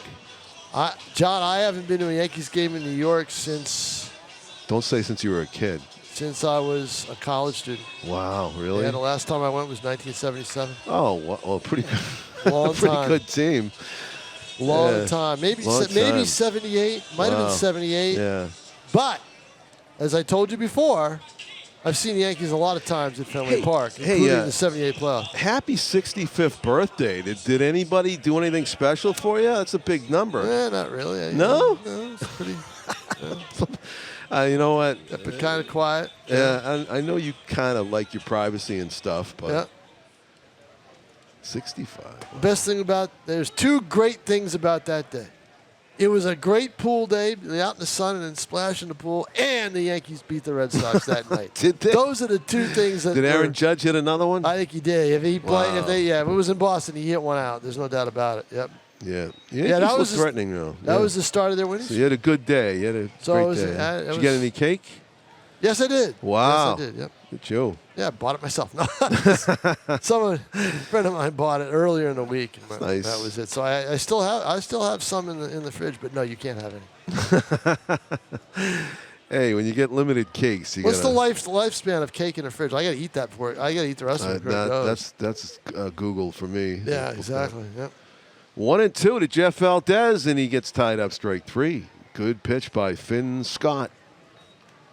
Gets his man to lead off the 6th inning. Excuse me, the bottom of the 5th inning. A.J. Ashatino. Trying to remember if there was a game in '78 that I went to. Because I was back in Albany. In the 163-game season, the Bucky Dent season. I was back in Albany. I mean, like I said, I saw a couple of games at Fenway, including the 78 playoff game. Right. I wonder if I went to the stadium then. Can't remember. Usually I remember these things. Yeah, you do. I won't make any age references, assumptions at all on that. It might have been a no, because a buddy of mine who I always would go with was actually a Northeastern student. He was away on co-op, so I don't think I did. Mm. I'm not positive, but I do not think I did. I went to a lot of Red Sox games when I was a kid. I wish I went to even more. I mean, it used to be 50 cents to get in the bleachers. Yeah, I mean, I went to a ton of Red Sox games in the 5 years I was down there at Northeastern. I could walk right over. Right. I feel kind of bad for the kids today. They couldn't do that. You can't just walk up and buy a ticket. Well, you have to go on an app. Yeah, they don't have a. Sometimes it's a big game. They scalp the ticket prices up high. This is how off I am. You can't go into the box office anymore, right? There's no. No, I don't think so. Can you? The one that maybe they just open it up for a couple weeks for season ticket holders to make choices, or like to. I don't know. I don't even know. I used to do that. I used to walk up and get a ticket the day. I don't think they even hand over tickets anymore. They might just like help consult people about how to use the app. They're all electronic on the phone. Yeah. Now. Yeah. So a walk. That same buddy of mine that I told you about. Ashatino. The same buddy of mine I told you about. Yeah, I don't know if he's gotten one yet. He just retired, and he said he wasn't going to get a smartphone until he retired. So if he wants to go to a game anywhere with all the time on his hands, he better buy one. Evan McCoach has been on 3 times tonight. I think he the guy that bounced it back to Jared Wilhelm and he threw it away. Fielder's choice. Yes, he was. Yes, so he's been on all 3 times. A couple of walks. Fielder's choice E1. Because it sailed over everything. There was nobody there covering. Will almost pulled a muscle on that. He was like, oh, poor guy. Yeah. He is dying to get out of there. He pulled a brain muscle on that. He was dying to get out of there. Yeah.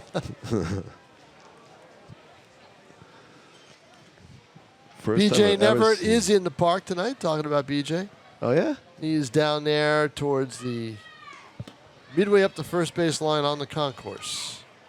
Midway up the first base just beyond Al St. Louis, the American flag shirt he's got on. I see him. Yep. Hey, good catch there. Oh, I saw him earlier. Yeah. I mean, I talked to him earlier. Yep. So. The 3-0 pitch to Evan McCoach. strike. Good velo on that 3-1 fastball from Finn Scott. Even if you give yourself the green light, that's no easy task to square that one up. Well, it's a good way for the Silver Knights to wrap up the home schedule. They got a win last night. Hard hit, but right at the second baseman. 4, 6. Safe at first. The coach beat out the back end, so the inning continues. That would have been the third out. Wednesday night got rained out here. Oh, yeah. And I made the rookie mistake of not checking social media before I left the house to come. But it was sunny. It was nice. They called it off because of the radar? They had covered the tarp field, then took the tarp off, and then another shower hit. And it killed the third base area right between the third base and the dugout. All that mud and everything, it just destroyed it. So there was just no way. And you had Westfield coming, 2 hours, 2.5 hours, 2 hours on the pike, Mass Pike. They had to make a call, and just after 3 or 3:30, I guess they called it. They didn't post anything until around 4:30, I think. Tommy Ehlers batting for the 5th time in 5 innings. I showed up to an empty parking lot. It's got to be tying a Silver Knights record. You did? Yeah. You're like, whoa, there's something wrong with this pitcher. Showed up to an well, I mean, I knew as soon as I showed up. And I looked at the field. The field tarp was off, and everything looked beautiful. I mean, the city of Nashua has done a fabulous job with this field this year. I mean, yeah. Freddie Forgione gloves the third out. The Silver Knights do not score in an inning for the first time tonight, as they leave a base runner, and we move to the top of the 6th inning, a 13-2 Nashua lead.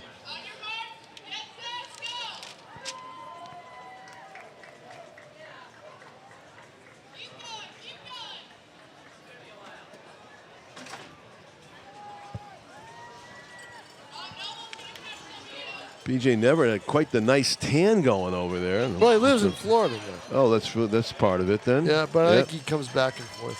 This summer. Hey, you should be in Florida by now. You're 65. Yeah, no kidding. I don't think you want to go to Florida. Like, if you had an ideal retirement place, where would it be? Well, it might have been. Like, if you could keep your home and have a second retirement home. San Diego. Really? Yeah. Okay. Nice weather out there. Yeah. High cost of living. Well, sunny. Well, if I could afford to retire in San Diego, I'd be, that's the thing. If I had 2 homes, I'd be able to live. I asked the question. Right. I got the answer. Now, Florida is a gamble to retire there. Because? And buy a condo because of the law. Remember that condo collapsed, killing, 75, 80 people? Yeah. So now there's now they're doing all these inspections and everything else, and there's, $200,000, millions of dollars that condos, if they find that the foundations are bad and everything else, that you've got to pay, and that's passed on to the residents, and it adds about $200,000 to each resident. Eek. Yeah, that's in certain areas. So. Wow. Yep, it's. Beware, buyer beware. It's the law of special assessment. Didn't even know there was such a thing. Yes. Going on. Yep. So, the education station strikes again. Tom, urging you would-be Florida condo buyers to look into. Well, someone I know who lives in the Haverhill, in the Andover area, North Andover area. They have she just bought over a year ago into a complex, and they found there was a little in the small print, but it was I found I was told, she told me about it, and it was. There was a dam there, and there's all sorts of structural damage. Wow. Maroka rips it foul and scatters the Silver Knights. Long story short, she got hit with a special assessment.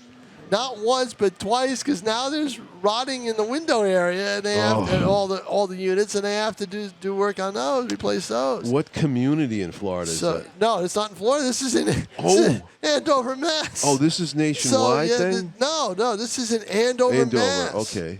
So, they had to add to, each unit's assessed a certain amount of money. And at Mass, evidently, that can happen. So you got to be careful. Right.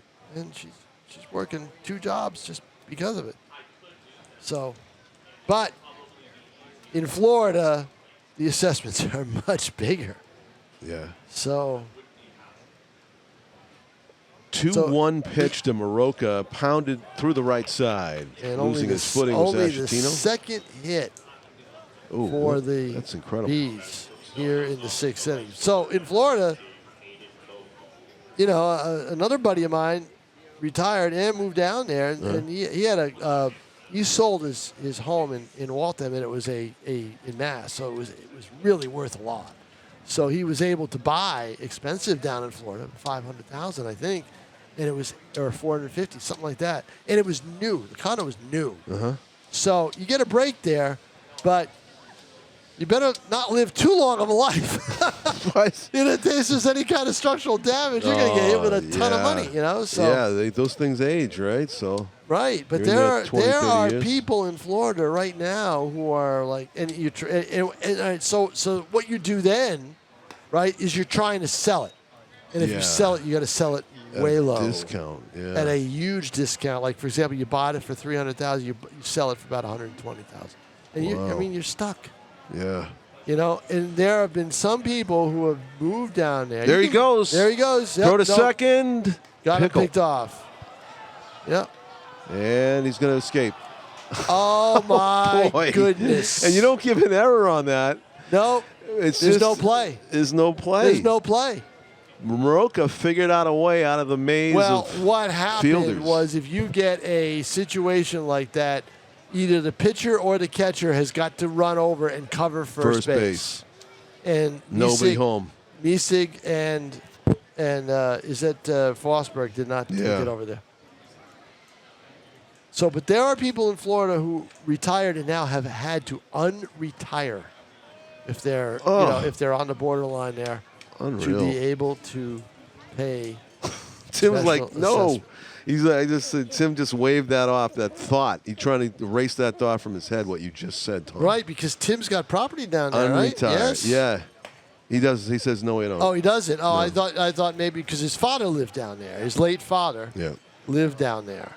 So I didn't know if he inherited the condo or not, or whatever. So, Tom, maybe you can get a houseboat in San Diego. I'm just trying to think ahead for you. Maybe maybe something like affordable. Maybe I get a houseboat in Do Florida. you get seasick at all? Yes. Okay, so that's out. Yeah. Unless maybe you can, I don't know, anchor it somehow. Oh, it'd be anchored. Strike on It's the not outside corner. it'd be anchored. Yeah. Staked into the That's what I loved about inlet. about that old TV series, Miami Vice, when Sonny Crockett had a houseboat with the alligator on it. Yeah. 2-2. Somebody called it a crocodile, and he goes, "No, alligator." But the same buddy of mine who bought in Florida, he's got a pond or a lake on the complex, right? And I said, I hope you don't have any thought whatsoever of going in that water. I mean, there was no. I forget what I don't think so, but he did take a walk on the complex. There were walking trails. Yeah. He did take a walk. Saw a couple snakes here and there, but out from the woods pops on the trail a bobcat. Of all things in Florida, a bobcat. Wow. He looked at him. He looked at him. The bobcat said, "Nah, not juicy enough." Turned around and walked back in the woods. Lucky for him. What a moment. Yeah, I would never take another walk on that trail, that's for sure. No. Bobcat Crossing. Only place I'd go in Florida is the ocean or a pool. That's it. No fresh water for me. Lengthy at bat here. Letting Tom get that Florida story in, though. Yeah, how Aiden about that? Kohal looks at ball 3. Full count. Billy Maroka with an adventurous single and escape of a rundown at first base. Google that sometime. Florida Special Assessment. Will do. Google that. Special assessment. Yeah. I seek knowledge, and that's news to me. And avoid that. Pitch. Fouled off to the left. Maybe a nice mobile home or something. Yeah, that'll last about a year after the hurricane hits it. Of course, Ted Williams That'll last famously about, moved to about- Florida. That'll after last his- about a year after the hurricane hits it, right? Oh my gosh, I know.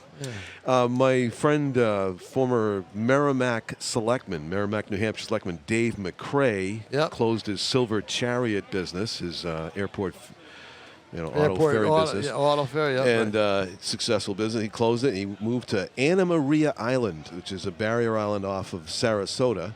Yep. Swung on and missed, strike three, and finally Kohal retired in a great battle there with Alex Miesig, who wins it. 1 out. How's life on the island? He keeps posting all year round. I'm talking the worst weather days. Winter weather day you can imagine up here, right? We've had a few sloppy, cold, dreary, depressing. Awful. And he posts another day in paradise at the beach at Anna Maria Island. Yep. I hate you, Dave McCrae. Some It days. is tough. It is tough. A love-hate relationship with Dave McCrae. But the thing I was going to say when you brought up the hurricanes and stuff, Anna Maria Island has not been hit by a hurricane. Where's it located? It's halfway up. It's like right below Tampa Bay. Like if you On the drive over west that side? big bridge, you drive over that big bridge, and then it's right on your the Gulf side, right? Well, Tampa got hit by hurricanes the last couple of years. It was not a direct hit for like Anna Maria. You'd have to come from like Mexico in, They haven't got really anything, and they have old buildings on like pilings that All right, so cost $2 million. So what does he do when he wants to do his grocery shopping and everything else? Well, they have a supermarket on Anna Maria Island because I've vacationed there a couple times. Yep. Okay. And also, and stayed at his place, I hope. No, he didn't No? invite me to his place. No, I had to rent. Oh, okay. The family. I didn't want to bring my family and descend upon him and his wife Rita. Yeah, why not? So serves him right. Serves him right. That's what he deserves for posting that stuff. Exactly. Knock, knock, ding dong. Here we are. Come on. That's great. Come on. Time out before the pitch. What happened earlier in the game when there was a walk issued to us? I think it was Evan McCoach. Pitch clock. Pitch clock. They did have a pitch clock violation Pitch clock. in this game. It had to be. They couldn't have been 3-2. anything else. They thought it was a balk, and Valdez was clapping, thinking he was going to go to third. And they said, no, back. Exactly. That's what happened. That's what I thought There was no pitch. Right. Pitch clock. I think it's the only pitch clock violation I've seen. I've seen a been here couple. I've seen a couple all this season, year. Yep. Yeah. It's kept by the umpire. No clock around. It's not. It's a little. I don't think it's that long. It's not like the major league one, but there is a pitch clock just to have some semblance of sanity, and not the guy can't hold the ball forever, and the batter can't stand there and stare and stare and stare. So that's that was Valdez drawing the attention of the pitcher. Leading off a second. So when the pitcher turned around, did the inside move? Didn't throw it. It wasn't a balk. We all thought it was a balk. It wasn't a balk. It was pitch clock. And that's when McCoach went to first. Swung on and missed. Miesig blows away another hitter. 2 out. Good velocity there from Alex Miesig. You seek knowledge, John Collins. I have some. There you go. Yep.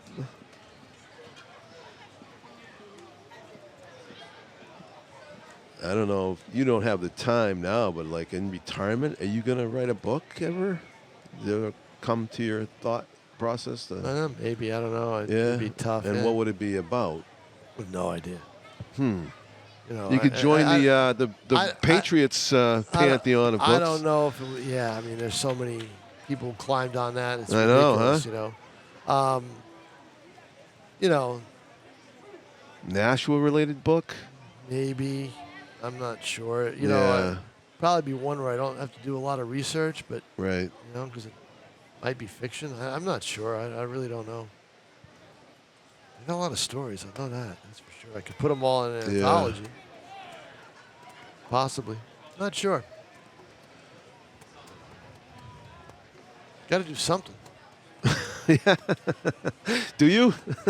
But that's a way. I'm hoping that's a ways away. I think I got a few more years in me, and hopefully As long as you keep those mental faculties intact, Tom. Exactly, that's the thing. Take the ginkgo biloba or whatever you have to do. Keep the mental faculties intact and wear the knee braces. Yeah.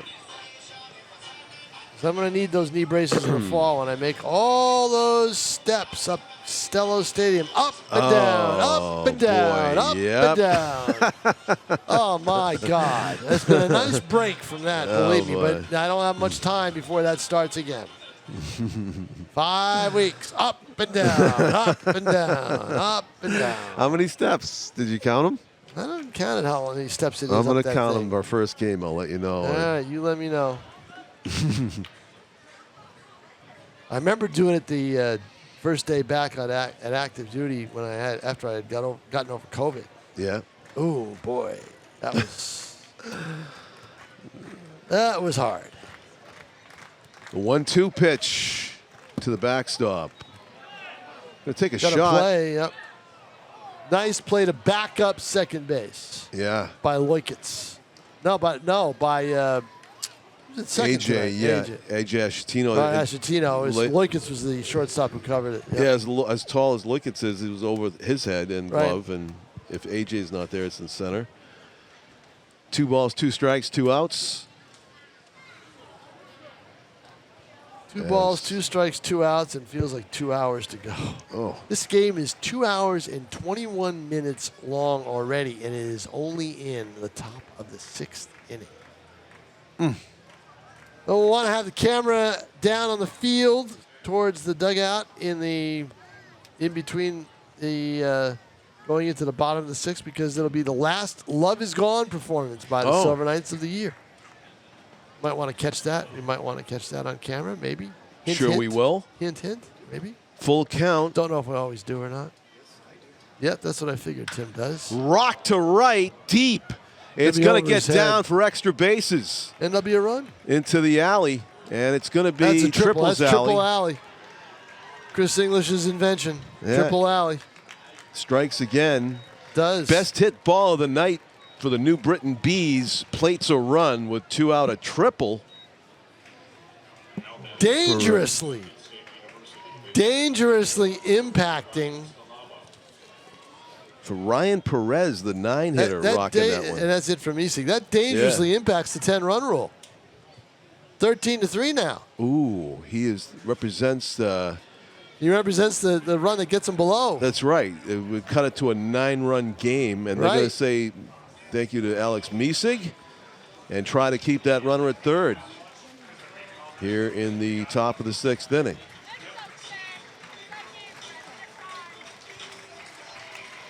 The guys who set off the fireworks are very interested to see whether that runner is kept at third base too, Tom. Yeah, I would imagine, right? Yeah, because it might get here quicker or not. Do it right away or not, because now it's dark sky. It's a good fireworks sky here at 8:23. Speaking of 23, let's see. Ben Dean? Yeah, Ben Dean, yep.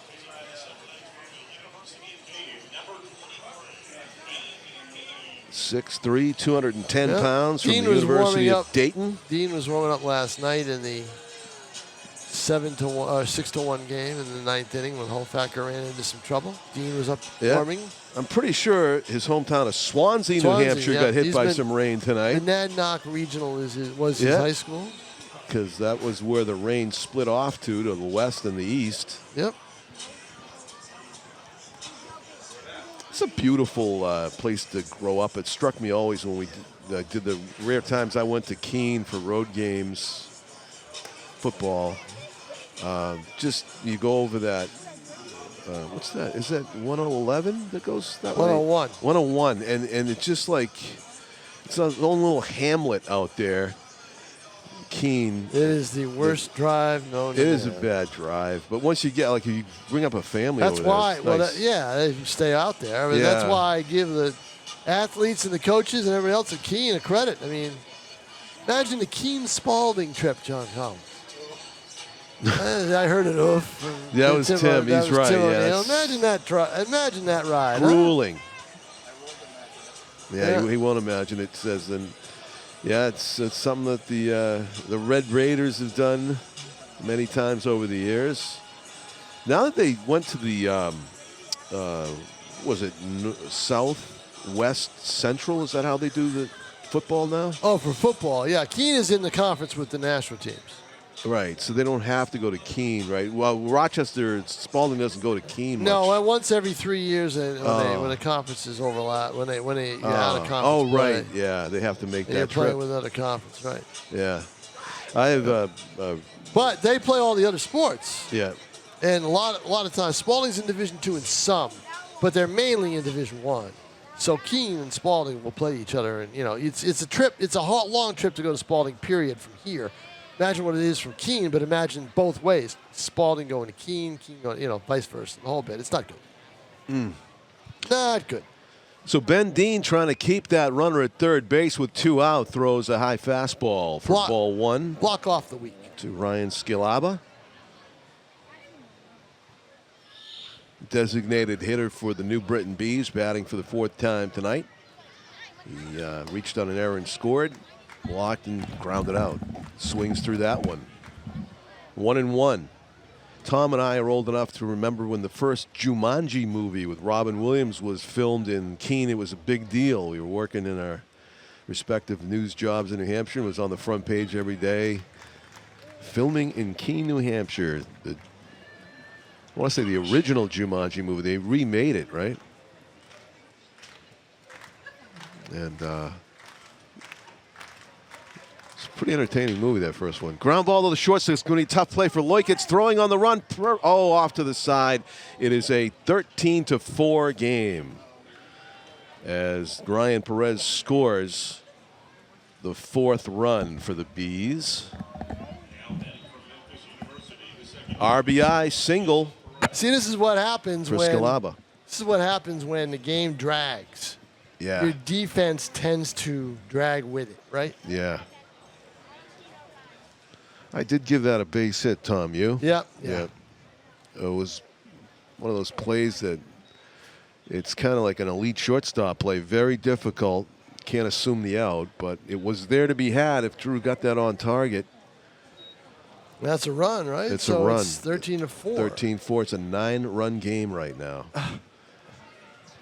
With the Silver Knights due up in the bottom of the 6th. There were 2 outs and 1 man on at one point. This is one of those innings. One of those innings. Fouled off by Daniel Perez. I assume that was his brother that hit the triple.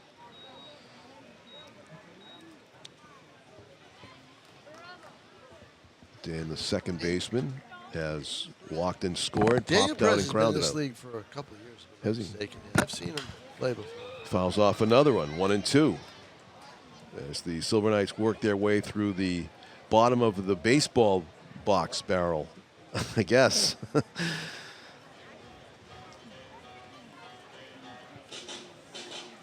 So this will be our final telecast here on ETV for the Silver Knights. I'd like to thank the team and all the hospitality they've given us. Thank you, Silver Knights. Look forward to being back next year on our way to the playoffs. The return to the playoffs would be a great storyline for Tom King to write about.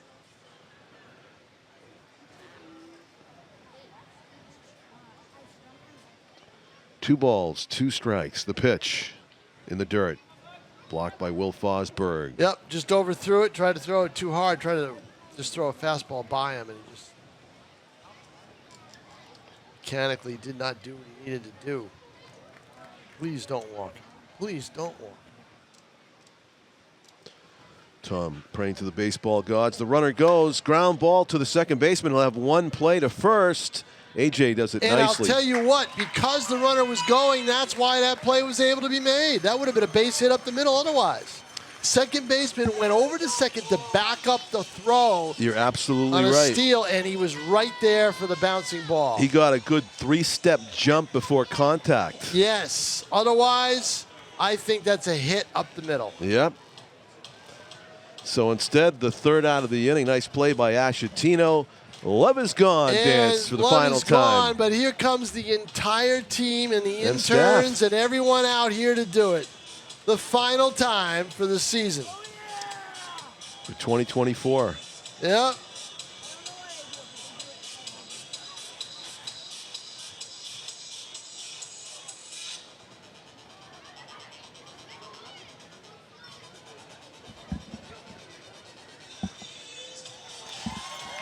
And that's it. And it gets a big applause from the crowd, especially the season ticket holders, most of whom sit on that first base side. And that will do it for Love Is Gone. Hugs galore by a lot of the players. You know, So, that was, let's see who that was, giving McNamara a hug. It might have been, let's see. Oh, McNamara was giving someone else a hug. He was giving Kearney a hug. mm-hmm. Yep. That's always a sad night here when the season ends and there's no playoffs and you know that that's it. Yeah, they're basically packing up 2 more road games, and that's it. Yeah, pack up and they head to Vermont. I would imagine they're staying over, but I can't guarantee it. Never was I more sure that a position player is pitching than right now, Tom. Oh, no, Find out. not again. I think so. He doesn't look like a pitcher, right? I could just he was throwing to the catcher like it looked like the back end of a double play every throw. Let's see. I got number 3, Ryan Scalaba. The designated hitter moves into, he's normally an infielder. Yep. From Central Connecticut He's been State. in the game. Yeah. Oh, boy. Yeah. 2-0.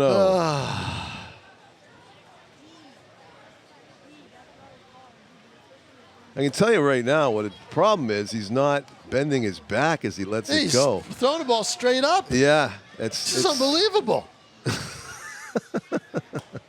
Looks like the home run derby. It does. So Loikis better jump on one of these, he right? should have hit that one, actually. He should have hit that one. It was 2-1. Better not strike out against this guy. Oh, he hammers it right at the third baseman. Right, the third baseman. Oh. You know what? You know, sometimes when the Silver Knights are walking 4 batters, you'd like to see a pitch just like that. I know. Here, hit it right at somebody, hopefully. But don't walk them. Oh, he was, I'm sorry, McNamara was hugging Nader Wachter, who's in the game now. Nader Wachter. Yep, Wachter's in the game. Wachter will hit this one. He'll hit one of these. He swings. Question is, how far will he hit it? The 1-0. Oh, he swung early. Well, that wasn't a good hittable pitch, too. That was a decent, actually, that was a decent some pitch. movement on it, looked like. Yeah. The one thing you don't want to do is take a called third strike against this guy. No. Out right below me. Almost got one there, Tom. 1-2. Almost a birthday baseball in your booth. That birthday you don't want was a one, week huh? ago. It's over and done with. Oh, he struck out against him on a slurve. Ouch. Foul tipped into the mid, I think. I don't think so. I think all he got was air. Ooh. That's it. Ouch. Scalaba. 2 outs. Could be the quickest inning of the night. Might find a postseason gem here. So swing and a miss. Not catching up to it. It's an optical illusion. It is. Oh, McNamara gave up his at-bat? He did. Yep, to Wachter. Oh, okay. Hugged him. Pitch. Swung on and missed. I wanted early fireworks from Shane McNamara. I wanted to see him hit the home run derby pitch out of here. But Oh, this kid keeps pitching on the mound. You'll get early fireworks, period. popped him Popped up. up. Oh, this Right guy side. did the job. He sure did. This guy did the job. Daniel Three Perez up, 3 down, gloves it. nothing A across. 1-2-3 inning and a big smile from Make him your Scalaba. closer in the playoffs, Matt Gedman. Wow. Yeah, Getty's got to like that. But meanwhile, they didn't get the 10th run, Tom. Nope. This could go 9. Nope. Now we have a bunch of kids out on the field for their promotion. Yep. And Ben Dean back to the mound to pitch for the Silver Knights. Watch what these kids are up to. Push-ups. Oh. Some Silver Knights players will join in. Yep. My problem isn't pushing up. It's getting down. Really? Oh, my God.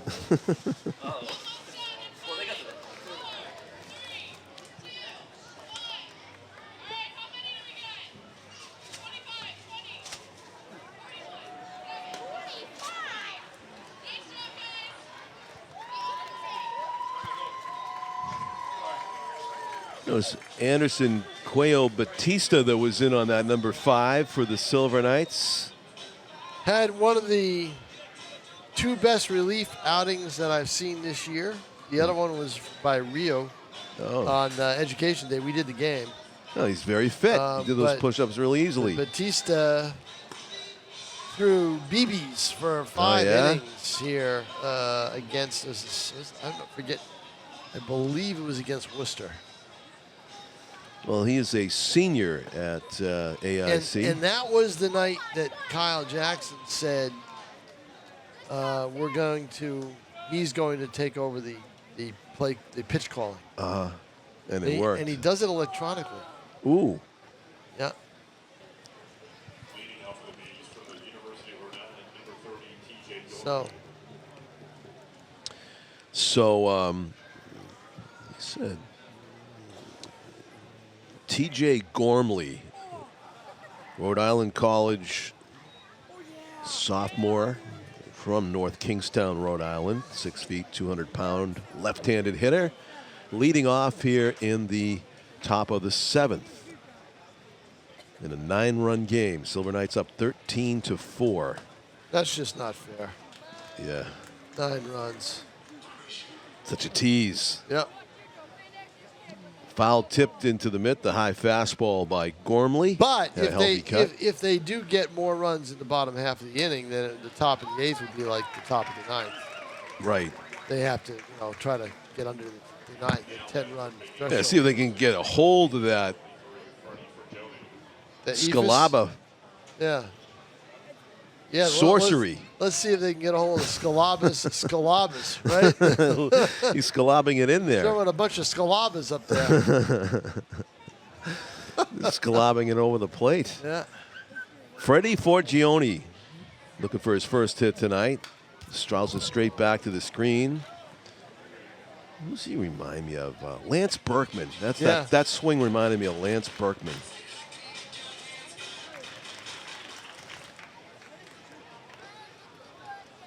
I was in Florida late February. It was February vacation with my son. He was about 4 years old, and we went to the Astros spring training in Kissimmee. Yep. Roger Clemens had just been taken up by the Astros. Whatever that year was, Berkman was on the team, and he was batting in the indoor batting cage, which had tarp. It was tarped. Might have been 2003. That sounds right. No, it wasn't 2000. No. It might have been 04. Oh, 2004? I think Clemens went. Wasn't Clemens on the Yankees in the 2003 team? I'm not sure. But it was right around the early 2000s. Yeah. Yeah. And Berkman was taking BP, and there was flaps. It was like this giant canvas tent that covered their batting cage completely. Yep. And so I put my son on my shoulders so he could see up into the. I wasn't tall enough to see in the window, but he could. And he was watching. And some coach came over and closed the window on him. So we couldn't watch Lance Berkman's secret batting practice. Yeah. I was so miffed by that. I mean, it wasn't Berkman that told him to do it, but it's like, such a jerk move. And then your son got a job as a security guard down there and made Berkman's life miserable, right? No, I mean, Berkman didn't hang around long enough for that to happen, but yeah, I just couldn't get over that. I'm saying they hired him as a 4-year-old. Oh, right. There's a swing and a miss. But we did get a baseball. There you go. I kind of illegally snuck onto the field. There are a lot of kids over there that hang out by that area. They're there now. Take a look. They're there now. They want a ball. Every time a kid has a ball, a player goes by, can I get a ball? Can I get a ball? They want a ball badly. End of the season baseball. Well, they don't care end of season or not. They just want a ball. In all the years I went to Fenway, I only got a ball one time. And it was the Blue Jays shortstop in batting practice. I scooped it at the right field, the low right field wall. There you go. Section 1. Oh, they let you in for batting practice. Yeah, well, it was if you went right away as soon as they opened the gates, the Red Sox batting practice was already done. Right, the visitors do it. But you could see the end of the visitors' batting practice. Batting BP. Yep. Okay. It was Alfredo Griffin. Yep. Hit one to me. Kind of a scuffed up BP, but it still said Major League Baseball on it. and I used it till it was down to nothing. One of the games I covered at Fenway Park, it may have been, I'm not quite positive, but it may have been Alex Rodriguez's first major league game. Really? Yep. Oh, we're dating ourselves tonight. It was, and Pinella was the manager. Pinella, yeah. And I asked Pinella, I don't know if I asked him a question about Rodriguez or not, but Pinella called me son. Didn't like the I'll question. take that. Didn't like the question? Didn't like the question. Well, Strike son, 3, Misek doing a nice job. Or Ben Dean, excuse me, Ben Dean. Yeah.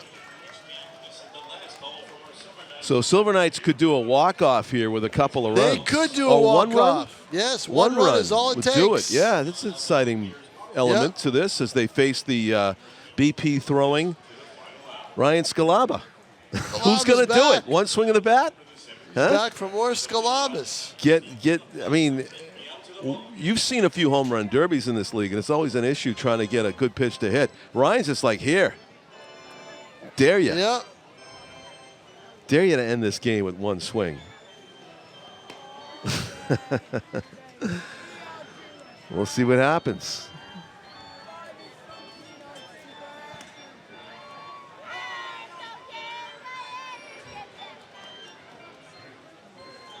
I say Seventh inning stretch going on here at Holman. I say make Scalaba your closer. You're in the ninth inning.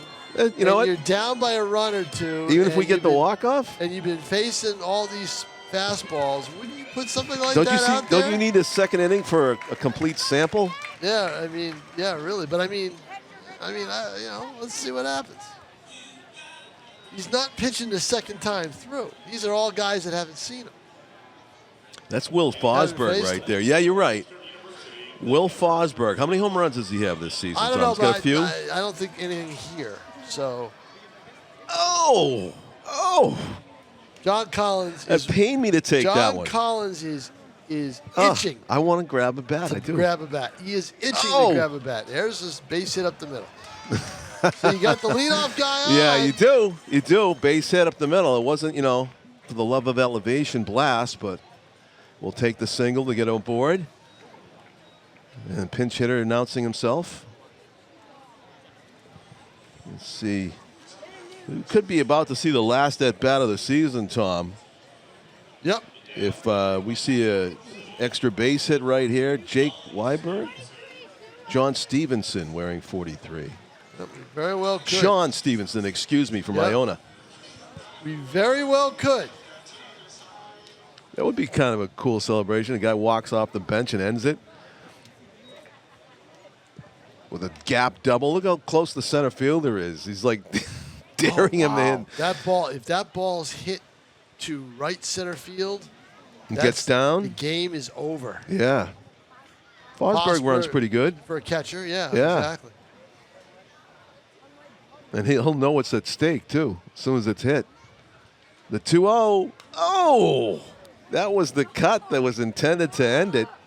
Instead, it's a foul back. The problem is, can you hammer a ball that's thrown that slow? You have to be a strong dude. That's just it. It's not going to travel. And you see the pros do it. It's not easy, man. Oh, it's hammered to right. It's going to be a base hit all the way. Yeah, I think this game is going to Station to station, yeah. It's the odds are really in favor of the ending. They really are. And here's the guy to do it.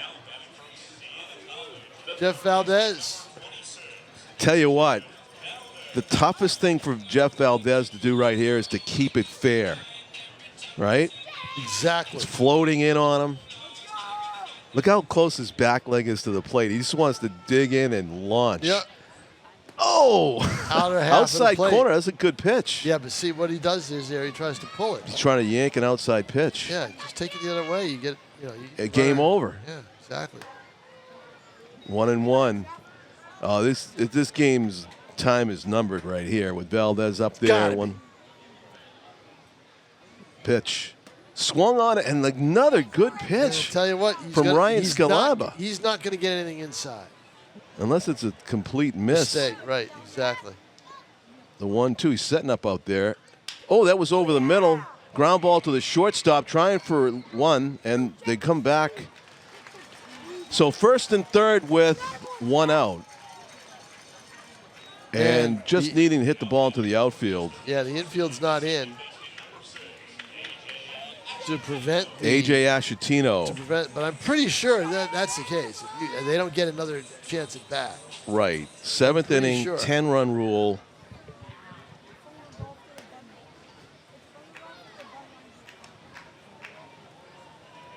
Here you go, AJ. 1-0 to A.J. Ashatino to right center. This is going to do it. And it's going to fall, and they're just going to watch it. Yep, they're not going to bother to get it. That's it. The fans know it. They know Walking the game's off over. the 10-run rule, the mercy rule kicks in is a double to end the game by A.J. Ashatino. All right, John Collins, I got to get down there. I will see you in about 5 weeks. For football, Tom King, great job.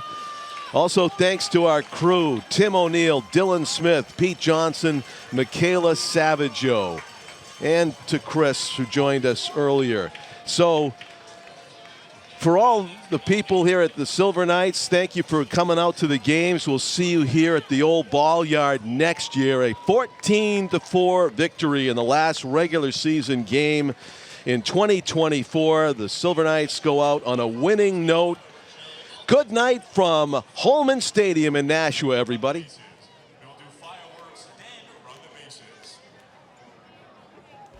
Now let's start that countdown from 5, 4, 3, 2, 1.